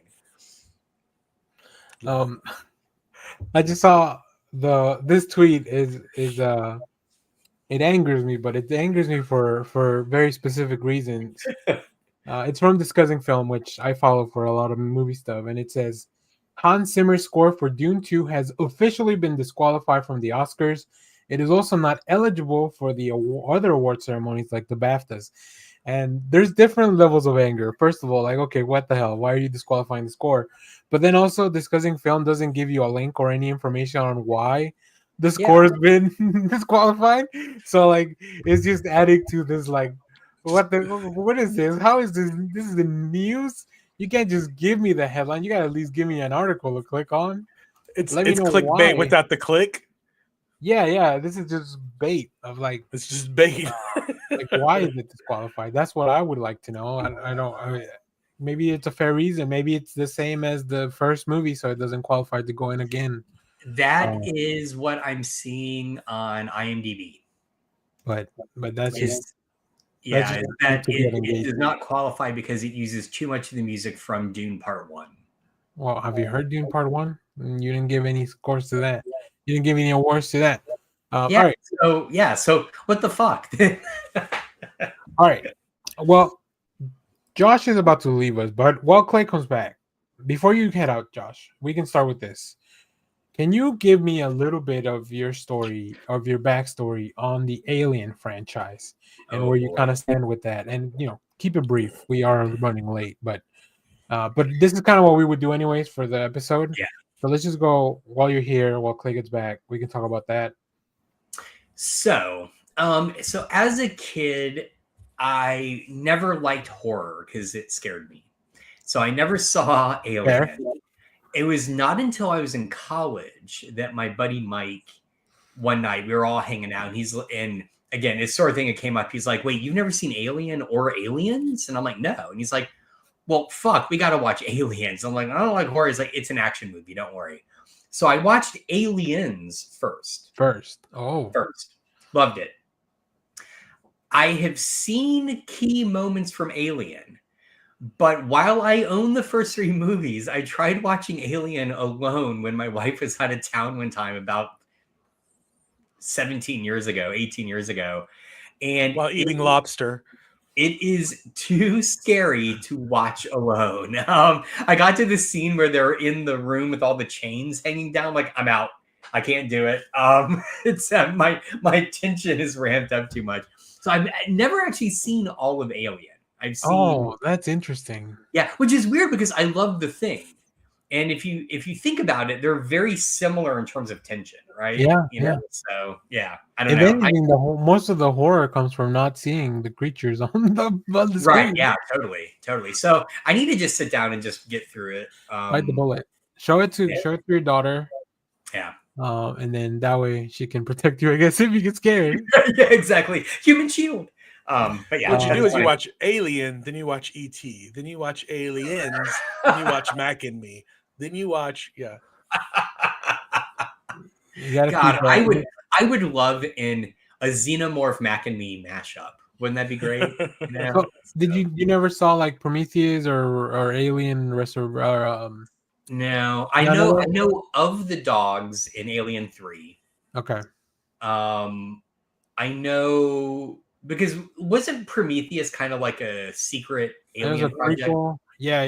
Yeah, but it was just like the new Ridley Scott movie, and then people were like, "Holy shit, this is like related, right?" But I've heard really good stuff about Romulus. Okay. Interesting. So funny enough, I watched Romulus without having seen Aliens. I've watched it since, but I hadn't watched it before. Okay. So that's interesting. It'll be interesting to see what you think of this film. Well, I feel like you have to watch Alien first. I've seen all of them now. Okay, all right. So okay. Which are the ones to avoid, and why is it Alien 3? I don't. Maybe Alien 3. Alien 3 only because it's a mess with like the director and all that. Yeah. I don't think it's anybody's fault that movie's, but it's got some fun stuff too. Like the stuff with the dog, I thought it was interesting. Like the dog alien thing, whatever. Interesting. Yeah. So Jeff, what about you? What are you on your alien journey?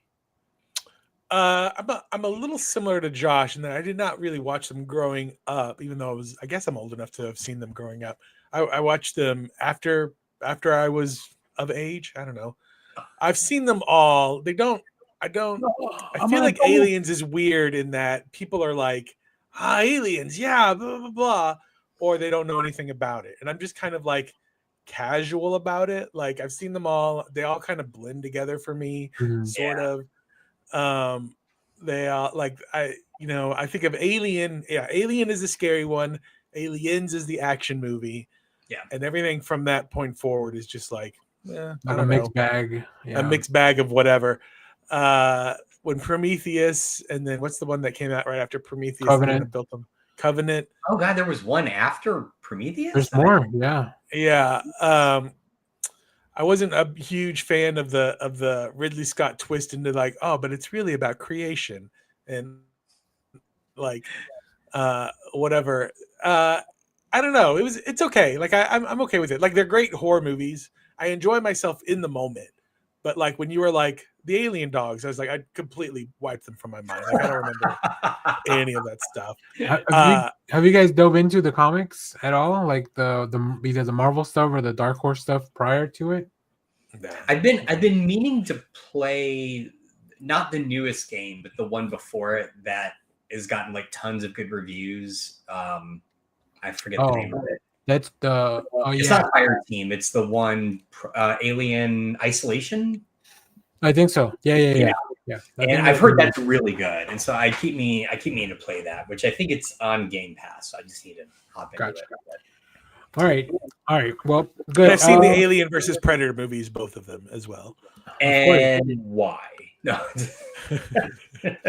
right. Hey, whoever wins, we lose. If you want to drop off, go ahead. We're gonna start. I'll do so. See you later. Have a good discussion. We'll see you later. Josh was too scared of the aliens to do this. I was like, which is scarier for me to do tonight? Watch Alien Romulus or grade? And I picked grading. So. Ooh, wow. Yeah. Anyway, I'll see you guys later. Bye, Josh. All right. So Lovely. what we get for Clay, we're gonna get into Alien Romulus. So let me go ahead and first of all, we're gonna go full spoilers on this film. As we did with some of the other movies that we've gone over, we each have our own few things that we want to talk about, but we'll definitely get into spoilers. So if you haven't seen Alien Romulus, I recommend you check it out. It's available on Hulu now. All right, let's get into that because this has nothing to do with Alien Romulus. But I have Hulu. I started off with Hulu Basic years and years and years ago, back when it was just a TV app. Sure. And before they started adding movies, and now that they have the movies, you got to upgrade to get the non-commercial whatever, which I'm not going to do because I'm not going to be forced into that capitalistic trap. However, it does. I was annoyed because I had to sit down and watch this movie in chunks because my week has just been crazy. So I was annoyed when it would switch to commercials, but when I went back and watched, I had to rewind and go back. I was like, at least they're putting the commercials in places that make natural sense. Like it's like a natural break. Oh, that's interesting because I've had other subscriptions that are not ad free, and the difference was that they loaded up with like 4 or 5 minutes of commercials up front, and then they just let you watch the movie. Like Peacock does. Amazon does, yeah. So Peacock and Amazon, I think, will do all front load the commercials. Yeah, but this has like 2, maybe 3 commercial breaks in the first like part of the movie, and then the last like hour is just like commercial free. Like, and you get the whole we'll get into it, but this movie's kind of like similar to the first Alien movies, kind of 2 Alien movies, or like 2 different movies where you get to one point and there's a turn and you kind of keep going.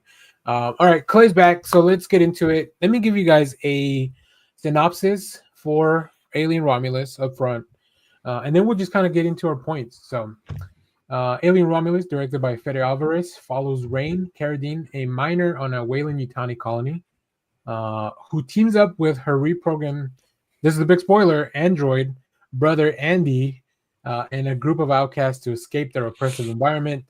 They attempt to commandeer an abandoned Weyland-Yutani research station to use the hypersleep chambers for a long voyage to freedom. However, their plans are derailed when they inadvertently awaken deadly xenomorphs and face a survival nightmare aboard the station. As the group struggles to navigate station's perils, tensions rise, alliances shift, and sacrifices are made in the face of relentless xenomorphs' attacks. The story culminates in a desperate bid to escape before the station is destroyed, ending with a chilling revelation about the consequences of their actions and the ongoing threat of the xenomorph species. So, Clay, I'm going to throw it to you, and you can start with a little bit of like your Alien background history and kind of go into your first point, and then we'll just kind of go from there. Okay. Love the Alien movies, except Prometheus. Okay. And the next one. Before Josh dropped off, I asked him the same thing. You know, he's never seen Alien. I know. So, anyways, And this is coming from a guy who's never seen Goonies. Yeah, right. exactly. Whatever. I feel like in the hierarchy of things, Alien trumps Goonies. So, yeah, that's a good question. This got me excited about the Aliens franchise again. So I was like, well, I'm going to go back and see what I missed, because I know that after Prometheus, there was another one that tied into Prometheus, and that was shit too. So I was just like, you loved it? I liked it. I said I liked it. Relax. Okay. Relax. All right. I said I liked it. I didn't say it's better than. Right. Yeah. So this movie is supposed to take place between 1 and 2. Correct. Is that? Yeah. That, and so the thing that I liked but didn't like was Ian Holm. Ian Holm popping up in this, who has been dead for 4 years. And so I went in and read, and I was like, okay, well, his family agreed to it, but it just seems kind of weird that, like, he's not here to speak for himself to say I should be in a movie, but the director had this big, story that he pitched to them that, like, his character is critical to the plot and everything. I don't know, man. I mean, we got other actors. We don't have to depend on dead ones for stuff, but yeah, I feel like, I believe there's other actors that have portrayed aliens that are still alive. Even Michael Fassbender would have been a cool cameo there, because the David robot or the David android or whatever model, that would have been around, because Prometheus and Covenant are prequels to the original Alien, so that model would have been around. I don't know if there would have been whatever. Anyway, I mean, they would have had to jump through a few hoops, but I think it was a big part of the discourse. I remember when the came out. I will say, I don't know if for the home release, for the video release, they worked on the effects a little bit more, because I think it looks significantly better, or at least I didn't notice. Like, I was really looking for it up until the last part of him coming back, like the last few scenes with him. Okay, well, I will tell you this, that after reading everything, I'm very impressed, because what they did, they said 95% of his scenes are prosthetics, because they had a face mold that they used for the I love the shots where you see too. Huh? I love Back to the Future too. Yeah, and then they had a voice actor who is credited in there. But that's the other thing that's interesting is they don't credit Ian Holm as being in the film, but they use him in the film. So it's a weird thing. I do like that it was majorly prosthetics from his last film, that they were able to retrieve a prosthetic, put it on a dummy, animate it. And they said 5% of it's CGI. So that's why it looks so good. But what I really enjoyed was when he went full computerized version and had that cassette futurism look on there that looked like Arnim Zola. The monitors? Yes. Yeah. Gave me the Arnim Zola vibes hard. And I was like, I almost would rather see him kind of come back like that. It's just weird that he would have a face, but to hear his voice, and it's just and like the big kicker to the whole plot of this is that their operating systems are the same for a bot and a ship, so that's why they have to talk. Yeah, that's the whole the reason that they need Andy and Rain in this case is because Andy is an android and can talk to the mother computer on board. Yeah, but I just love the idea of these androids easily being turned into slaves for the corporation. Like, you know, I'm just going to change your primary directive, and all of a sudden, you know, fuck humans, you got to do this shit for me. Jeff Bezos is listening into everything. That's right. Watch out, your Alexa is coming for you. And your Roomba. Well, that kind of rolls right into I think it rolls right into your point, Jeff. If you want to talk about your first point.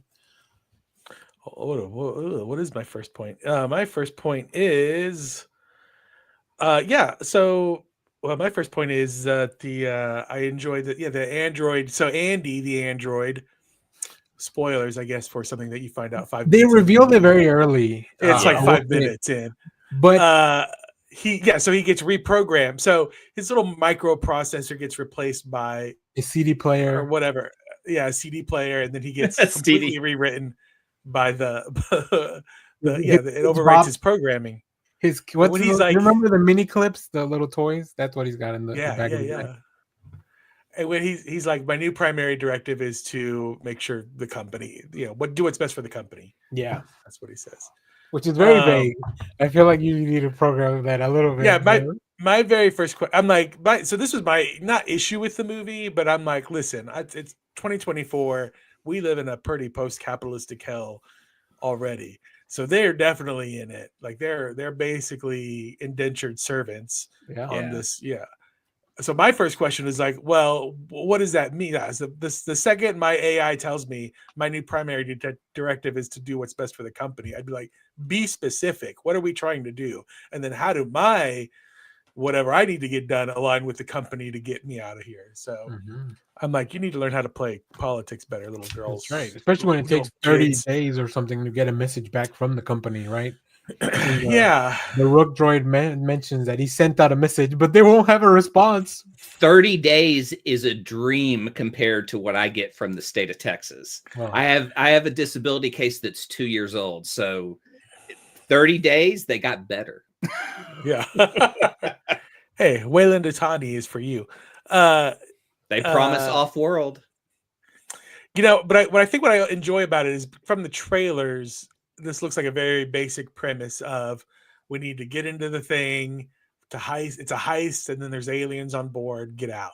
Yeah. So going into the movie, you're like, this is a very basic concept of a thing.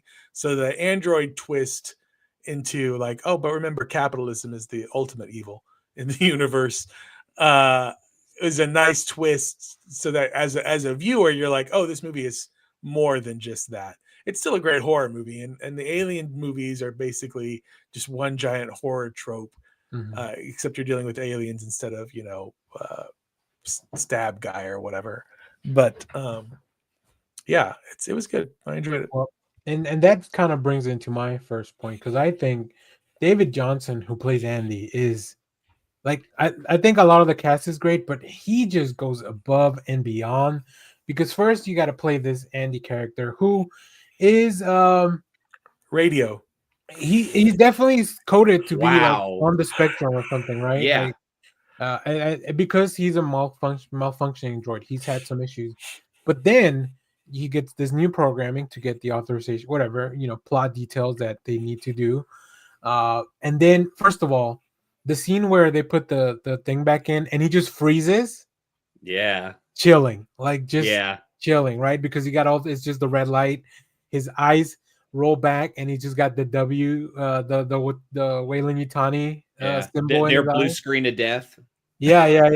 And he just sits there, and then as soon as he comes back, I think who is it? Tyler's on the floor. He's about to get a face hugger to the face, and David just catches it, and just like the way that David Johnson changes his physicality with this upgrade, because they talk about it in the movie, like this upgrade is not only giving him new prompts or commands, it's also internally fixing him physically. Yeah. All right, reconnecting, like whatever issues he had, like it was fixing him, which makes sense back to at the end of the movie when he goes back to being just Andy, that he still retains anything that was fixed from earlier, right? I had only seen David Johnson in an HBO show. Oh Jesus, Industry, in that Industry TV show, but that was like about finance and banking, and he was really good in that. But man, this performance just really took it above and beyond. Like I think everyone's great. Kaylee Spaney is fantastic as our main heroine. I think Isabella Merced doesn't get a lot. She's Kay, doesn't get a lot of time to shine, but man, that scream when Navarro dies, oh my god. So yeah, that's the guy that plays kinda, Andy does have like a really good like you just picked on me face. That is like that like that. yeah, He's like even with the kind of kids like and anything that happens, like when he has to reboot, like the alien locks him down in the tunnel, yeah. and he just sits there because like they are androids, right? It's not like he can just get back up. Which is I love all the android reveals in all the movies, even the bad ones or the bad ones to most people. Like I think revealing an android is just so much fun. My favorite one is probably Winona Ryder, the reveal. That's spoilers, I guess, for Yeah. Alien Resurrection, I think. But all right, Clay, let's go to your second point, and then we'll bounce back to me because I think those are kind of tied in. The director did some amazing shots. I mean, there are honestly so many really cool widescreen shots that it is a crime that this is streaming on television, and it should be seen at the movies because it just looks fascinating when you see some of the shots. Some of them are homages to the original Aliens, which are fantastic. But man, there are just shots sometimes, even if it's just like there's a shot of David where they kind of pull back in the city where it's just kind of his expression and it says everything. And it's pulled back to show how cool it looks. He plays everything well, even scenes where like they're not necessarily like in danger where they onboard to the ship and they're crawling underneath it and they have the gravity issue. Like he comes in tight, he makes sure you feel claustrophobic, and the aliens aren't even going to show up in the movie yet. So it's like you're already going to start feeling tense. He's going to make you uncomfortable.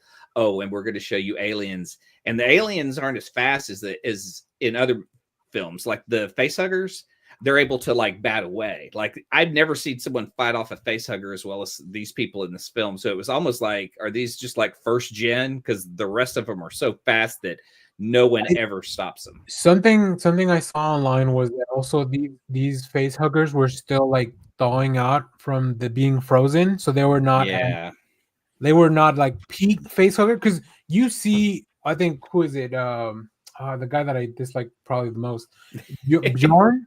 Yeah, he pulls the tendril out of his mouth, like it's like the tentacle is going in his mouth, and he pulls it back out.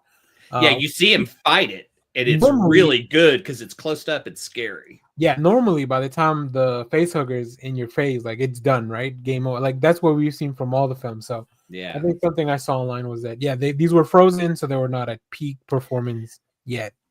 Yeah, and the thing the director does is he plays with the tropes of Alien, but he also like heightens the intensity, makes it better. Like he's able to pull the face hugger off of somebody, just from using the knowledge of the android. Like there are things in Alien movies you just get over and over again. This one takes it to another level and makes it much more exciting. They could have had a whole scene of them swimming with face huggers, but no, we're going to put them in like knee-high water, and you're still going to be fucking scared because they can't get out. They can't move as fast. And when they finally get out and one jumps out, you're like, oh, they're fucked. No, there's a dozen of them holding the door open. It builds, and the director like just shoots it so well that the visual is amazing. Yeah, I think Resurrection has an underwater scene, like where they actually have to swim with the xenomorph. I forgot about that one. Yeah. I mean, Fede Alvarez, if you've seen the Evil Dead remake from 2013, he directed and wrote that. probably his most famous film is Don't Breathe, which is really good. Which is very similar premise to this. Like this is like Don't Breathe in space, right? Yeah, it is. Yeah. So Jeff, any thoughts on any favorite shots or anything like that from the movie? Yeah, I agree with Clay. I mean, especially when the space station is like falling into the asteroid belt or whatever. Yes. That is cinematic as it's beautiful. And I was just like, I wish my TV were as big as a movie screen so that I could watch it. Yeah, there's a lot of like panning around in the first few sequences that very reminiscent of like the first Alien. Oh, Digby disagrees. He does not want to deal with this conversation. Not cinematic.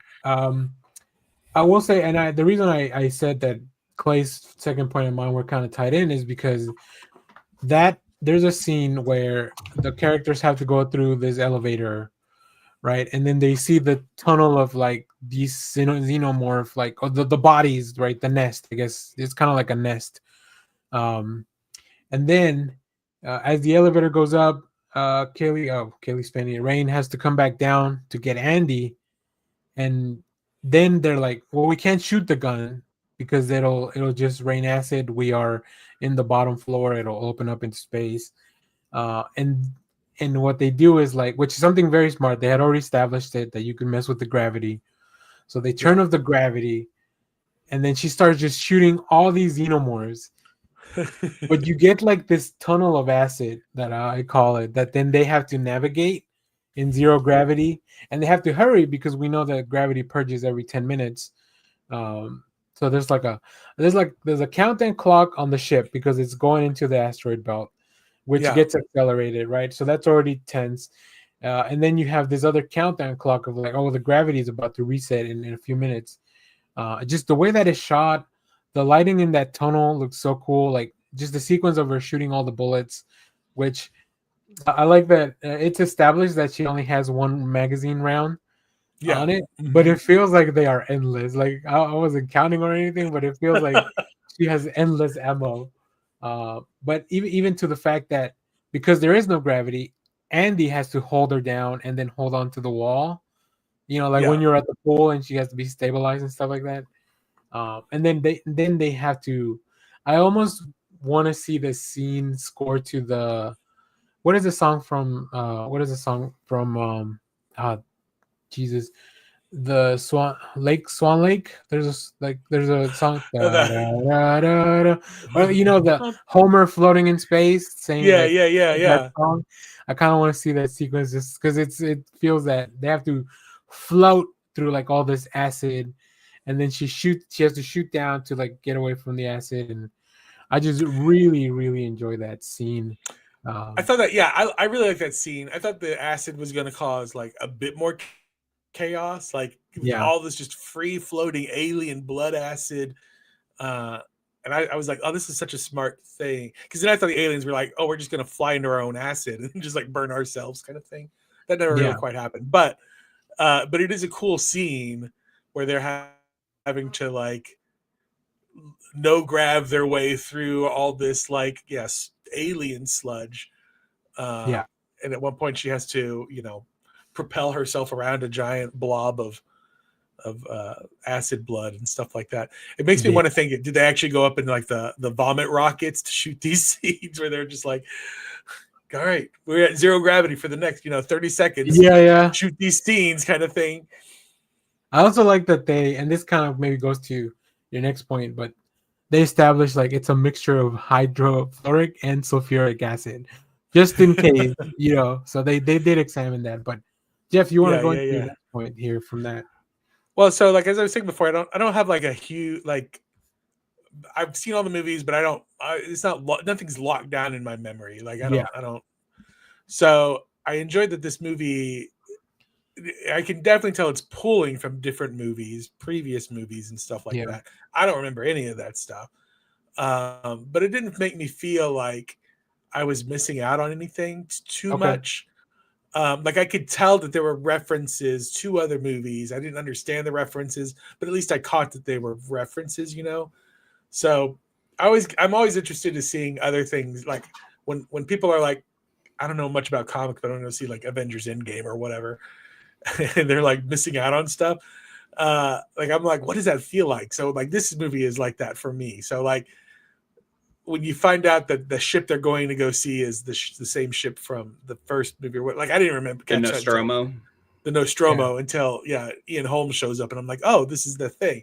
But I knew that they obviously planted Nostromo. Like I'm like, that is too obvious for me not to be like, oh, that's an Easter egg or whatever that's coming up. So it's full of alien lore, but I feel like as somebody who doesn't know their alien lore, like I didn't miss out on anything. It's still like a great horror movie. Very accessible, because I said this earlier, but going into this film, I had not seen Aliens.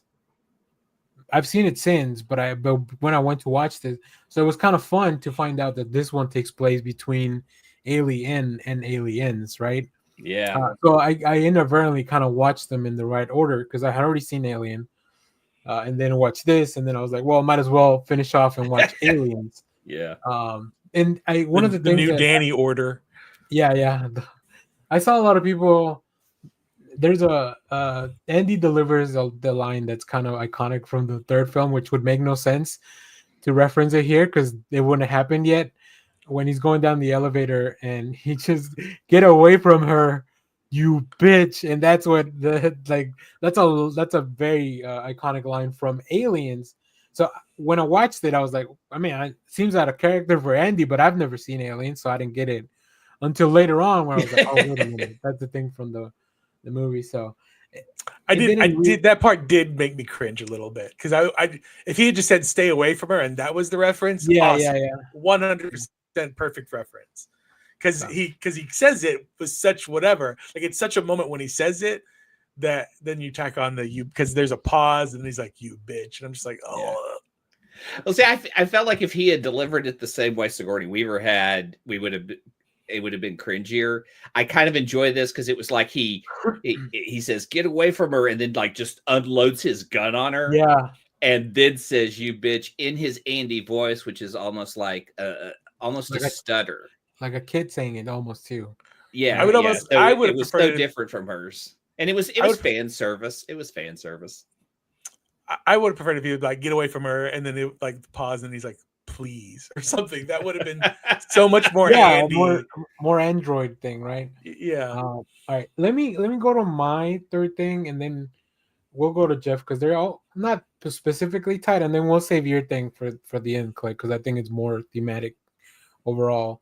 Oh yeah. I love how practical this movie feels. Like you can tell most of the stuff is there. Yeah. I haven't seen a lot of the behind the scenes.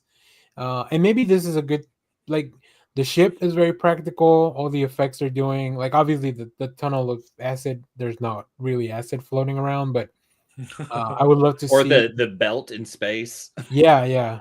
But a lot of it just felt like, oh, this is real. Like there's a really cool scene when Navarro gets chest bursted, where she's using the X-ray thing. Yes, that's how they take it to another level. They we're gonna do it, but we're gonna tease it, and we're gonna see how they chew through the bone. And we know because we know it's coming, right? We know we've seen the first Alien movie, and then even just the splatter on Kay, and then I think the over the top thing that really, and we can talk about the baby of it all. The birthing scene. Oh my god! Not only that, but good. Like the thing, it's the creature itself was mostly practical. Like it was there's an actor credited with that body performance. They cast Slender Man. I think he's a basketball player or a former basketball player. Yeah, he's like a Euro basketball player. And like the creature looks insane. It to touch on what Jeff had said, it's almost got the phase of an engineer from Prometheus. So they were really grabbing from all sorts of places. But it came from also human DNA. So it's like a Prometheus, an alien, and a human. Like a full circle back thing, because humans evolved supposedly from that engineer that kind of gave itself to cause evolution on Earth. So full kind of circle there. But man, I love all the practical stuff in this film. It makes it feel more like a lived-in world. Even just like them on the mining colony. Yeah.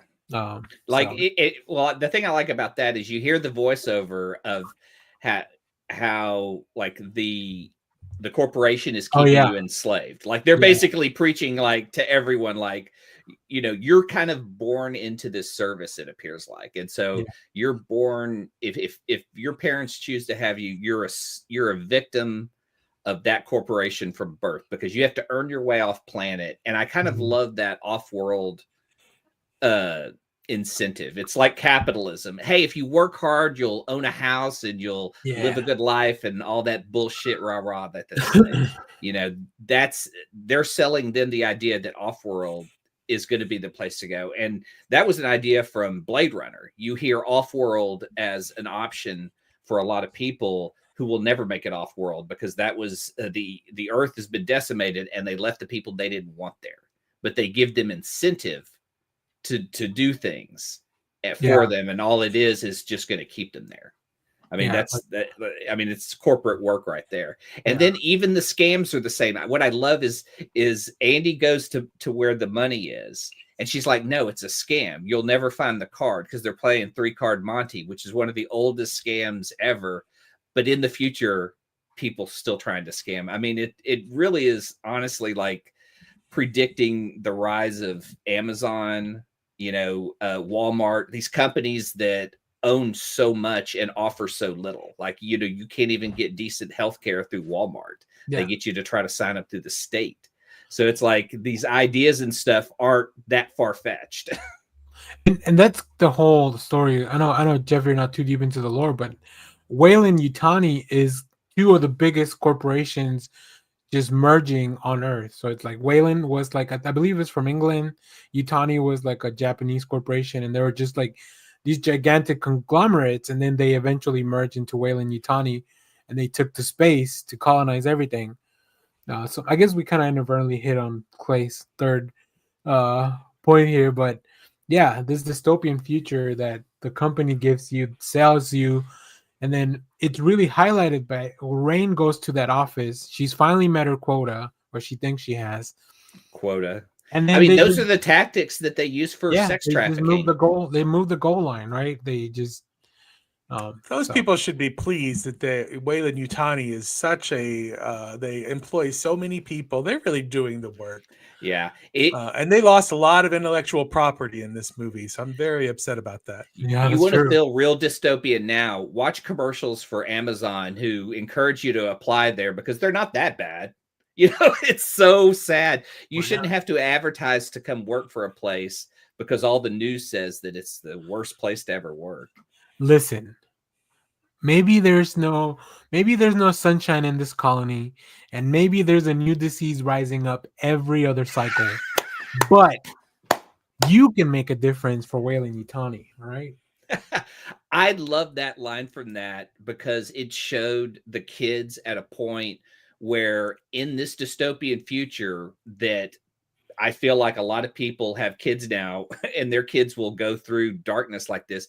There is this sense of life is only worth living if it's being risked, because they're going to steal this ship. They get on there, that kid starts smoking, like that whole sense of like the unsure, but he was willing to gamble with his life with it. I love that. Yeah. All right. Jeff, let's go to your third point, and then we'll just any other little details we have. We can close out the show with that. This movie. So here, I'm going to backtrack a bit to Wicked. Okay, interesting connection. Wicked. I've read a lot of things in the press about Wicked, about how like there's a group of people who are like, oh, don't go see Wicked because it's about witchcraft. It'll steer you wrong. Which I think is a cover, because Wicked is definitely about picking on performative people who are just like, oh yeah, you know, go sister, I believe in you, or whatever. It's all performative, whatever. It's about being good. It's about good morality. It's really what Wicked is about, and friendships and stuff like that. It's also about underqualified men in positions of power, but yeah. Yeah. But I'm like, that's the message you're going to get. So if you like don't Yep. want people to get that message, you tell them it's witchcraft or whatever. Right. I feel like people would say something similar to this movie. Like if you go to see this movie is definitely about corporate, how evil corporate people, like the corporations are for people and whatever. And I think that's what people like, the people that don't like that stuff, like don't go see this movie, but they're going to tell you don't see this movie because this movie is gross and sex filled as hell. This is nothing but a bunch of sex organs on screen is what this movie is. I've never seen 2 tickets, please. The face huggers, like their penises are all over the place. There's definitely 118 vaginas in this movie. The egg. The egg.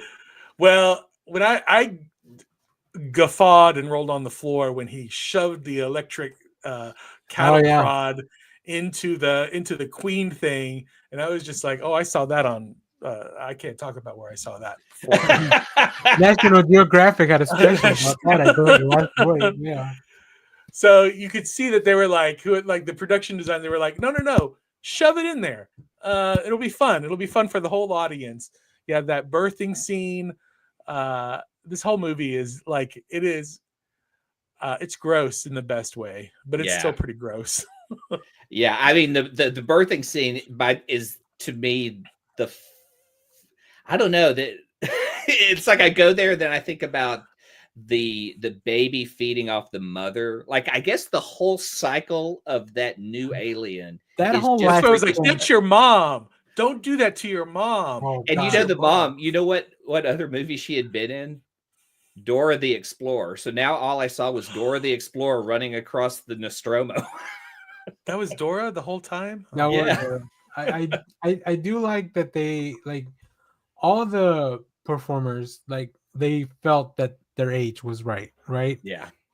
Like in the Alien, and I know what's Ripley's name? Sigourney Weaver. Yeah, Sigourney Weaver. She was young, but she was in. I don't think she was as young as Kaylee Spain. So like, I do remember seeing a bunch of things of like she was probably one of the youngest in the cast. Sigourney Weaver when she shot Alien. Yeah, it was one of her first roles. But yeah, here like a lot of these actors, including Isabella Merced, who like a few of us have probably seen kind of grow up in different roles, and then you get to this point. Which one of the little notes I had was, hold on a second, I think Bjorn is the dad, but also Tyler called him his cousin earlier, and I know it's a small colony, but I guess in space no one can hear the incest. Let's see. Alien, no killing. Alien, no killing. Yeah. Alien. Yeah. Get away. Swiper, no swiping there. Maybe it wasn't literal cousin, but it was just like one of those I feels like maybe everyone in that colony eventually is related. Maybe that's what they were trying to allude to, that eventually everyone in the colony is related to someone because there's only it's a small population. It's a closed circuit. Yeah. But to your other point, Jeff, I mean, Geiger, who designed a lot of these things, was exactly. Like, it was very obvious what he was going for, and the alien head is a penis. Yeah, especially when the little mouth comes out too. I think in the elevator, it's when it's with Rain. She's on the elevator, and the creature, like it does the mouth thing, which is very iconic. Yeah. And what is the life cycle of an alien? So it starts off in the egg, right? So the eggs are laid with the face huggers inside of them. Then the face hugger comes out and eats a host to infect, and then from there the chest burster. Now, normally this is the first time, at least that I remember, having seen them in the cocoon to grow from the little chest burster creature into like the full-on xenomorph. Because I don't remember having we've seen the cocoons, but they've always been kind of empty. But this is the first time where we're like accounting for that time, at least that I remember. I'm also not like the biggest alien. They're just, I've seen a lot of them recently, so they're kind of fresh in my mind. But and then from there it evolves into the full-grown xenomorph. Although after the face hugger, does the face hugger die after like it is implanted the thing? Yeah, the face hugger, the husk just falls off and then it implants. Okay. And now the baby is different. because that is the whatever the liquid. Yeah. Right. That I got. Yeah, Yeah, that so I knew that's a because I little was like, different. when she was like, "I'm pregnant, and I'm going to inject this mystery goo into my whatever," I was like, "Girl, what are you doing? Like, I that's mean, insane." as far as they saw on the monitor, it worked on the mouse. Granted, had they had they continued to watch the film, they would have seen that then the mouse exploded into like this gigantic creature, which I love. I love that they probably did make a little mouse thing, like a statue or whatever, to show it at the end when the camera's zooming out. Not at the end, but like right before that. So Yeah, we're like, yeah. oh shit, this thing gonna roll well for anybody that puts on the liquid. So all right, any last thoughts on Alien Romulus before we get to like a grade or like whatever you want to give this? No, any more fun Nope. scenes or anything? Okay. Well, uh definitely encourage people to watch this and watch the like I said, I think all the Alien movies are interesting, even if they're not all good. Like 4 gets a lot of crap, but I really like that one. Because it's goofy. Is that the Joss Whedon one? Which one's the That one? is the Joss Whedon one. Yeah, okay. Resurrection. It's got Hellboy's in it. And then like I said, Winona Ryder's in it. Maybe. Yeah, Winona Sigourney Ryder. Weaver's in it. Yeah, Sigourney Weaver's in it. with her when she with her awesome basketball skills. Hey, So, it's no Catwoman. that's true. That's true. Okay. Well, there you have it. But yeah, Jeff, do you have a final grade for this? What do we grade on scales of 5? Out of 5 or 10, whatever. I mean, we can convert. I give it a 4 out of 5. Okay. Same. 4 out of 5. Yeah, same. I think that was my original ranking when I watched it at the theater, and I think it still remains the same. There is a prequel comic out, the Marvel One Shot. So if you haven't read that, or it should be coming to Marvel Unlimited pretty soon because it's been a few months. Yeah. I also encourage you to read the Marvel stuff. It's really fun. If you want some superhero stuff, you can read the Avengers versus Aliens thing. But just the standalone things are a lot of fun. And then, like I said, the other movies, I feel like now we gotta make Josh watch Alien and then talk about it. Yeah. I love Alien. I think Alien's still my favorite. I know a lot of people go back and forth between Alien and Aliens. I'm not as hot on Aliens, and maybe because I had just seen this, and I'm like, there's some stuff with Aliens that I feel doesn't age well look wise. I think the script is super tight, but some of the stuff feels a little cheesy. Bill Paxton, man. No, Game over, man. Game over. That's one of the things that I find a little cheesy now. I think that whole line reading, I was like, oh man, Bill Paxton was just going for it. Oh, but I love the fact that he's like this soldier on here and he's just lost all hope. Like that's where he's just broken as a man because he's given up on the fact that he will live. Yeah. And they were calling back to, I think they were playing video games or a simulation earlier or something like that, right? So it's a callback to that. So the script is super solid. Like, I think it really works. And I can see why people were upset when they killed 2 of the characters for Alien 3 off screen. So spoilers. Yeah. Sorry if you haven't watched Aliens 3. So all right, we're over time already. Oh yeah, sorry, Clay. You said 4, right? Everybody, 4 I think was overall for 4. everyone. Great. Yeah. Great. Well, that was our show. So thanks everybody for watching. I know we went a little long. If you're watching this on demand, thank you for watching later. Let us know what is your favorite Alien movie and what you thought of this one. Next week, I hadn't told the guys, but I can't be on the show, but they might still have a show. We'll figure that out. Might. Yeah, I know. Surprise, motherfuckers.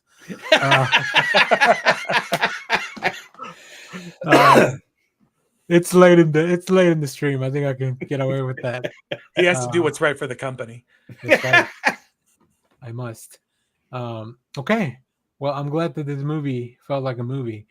So it was very much like a movie. It was very much like Harry Styles would have enjoyed this one.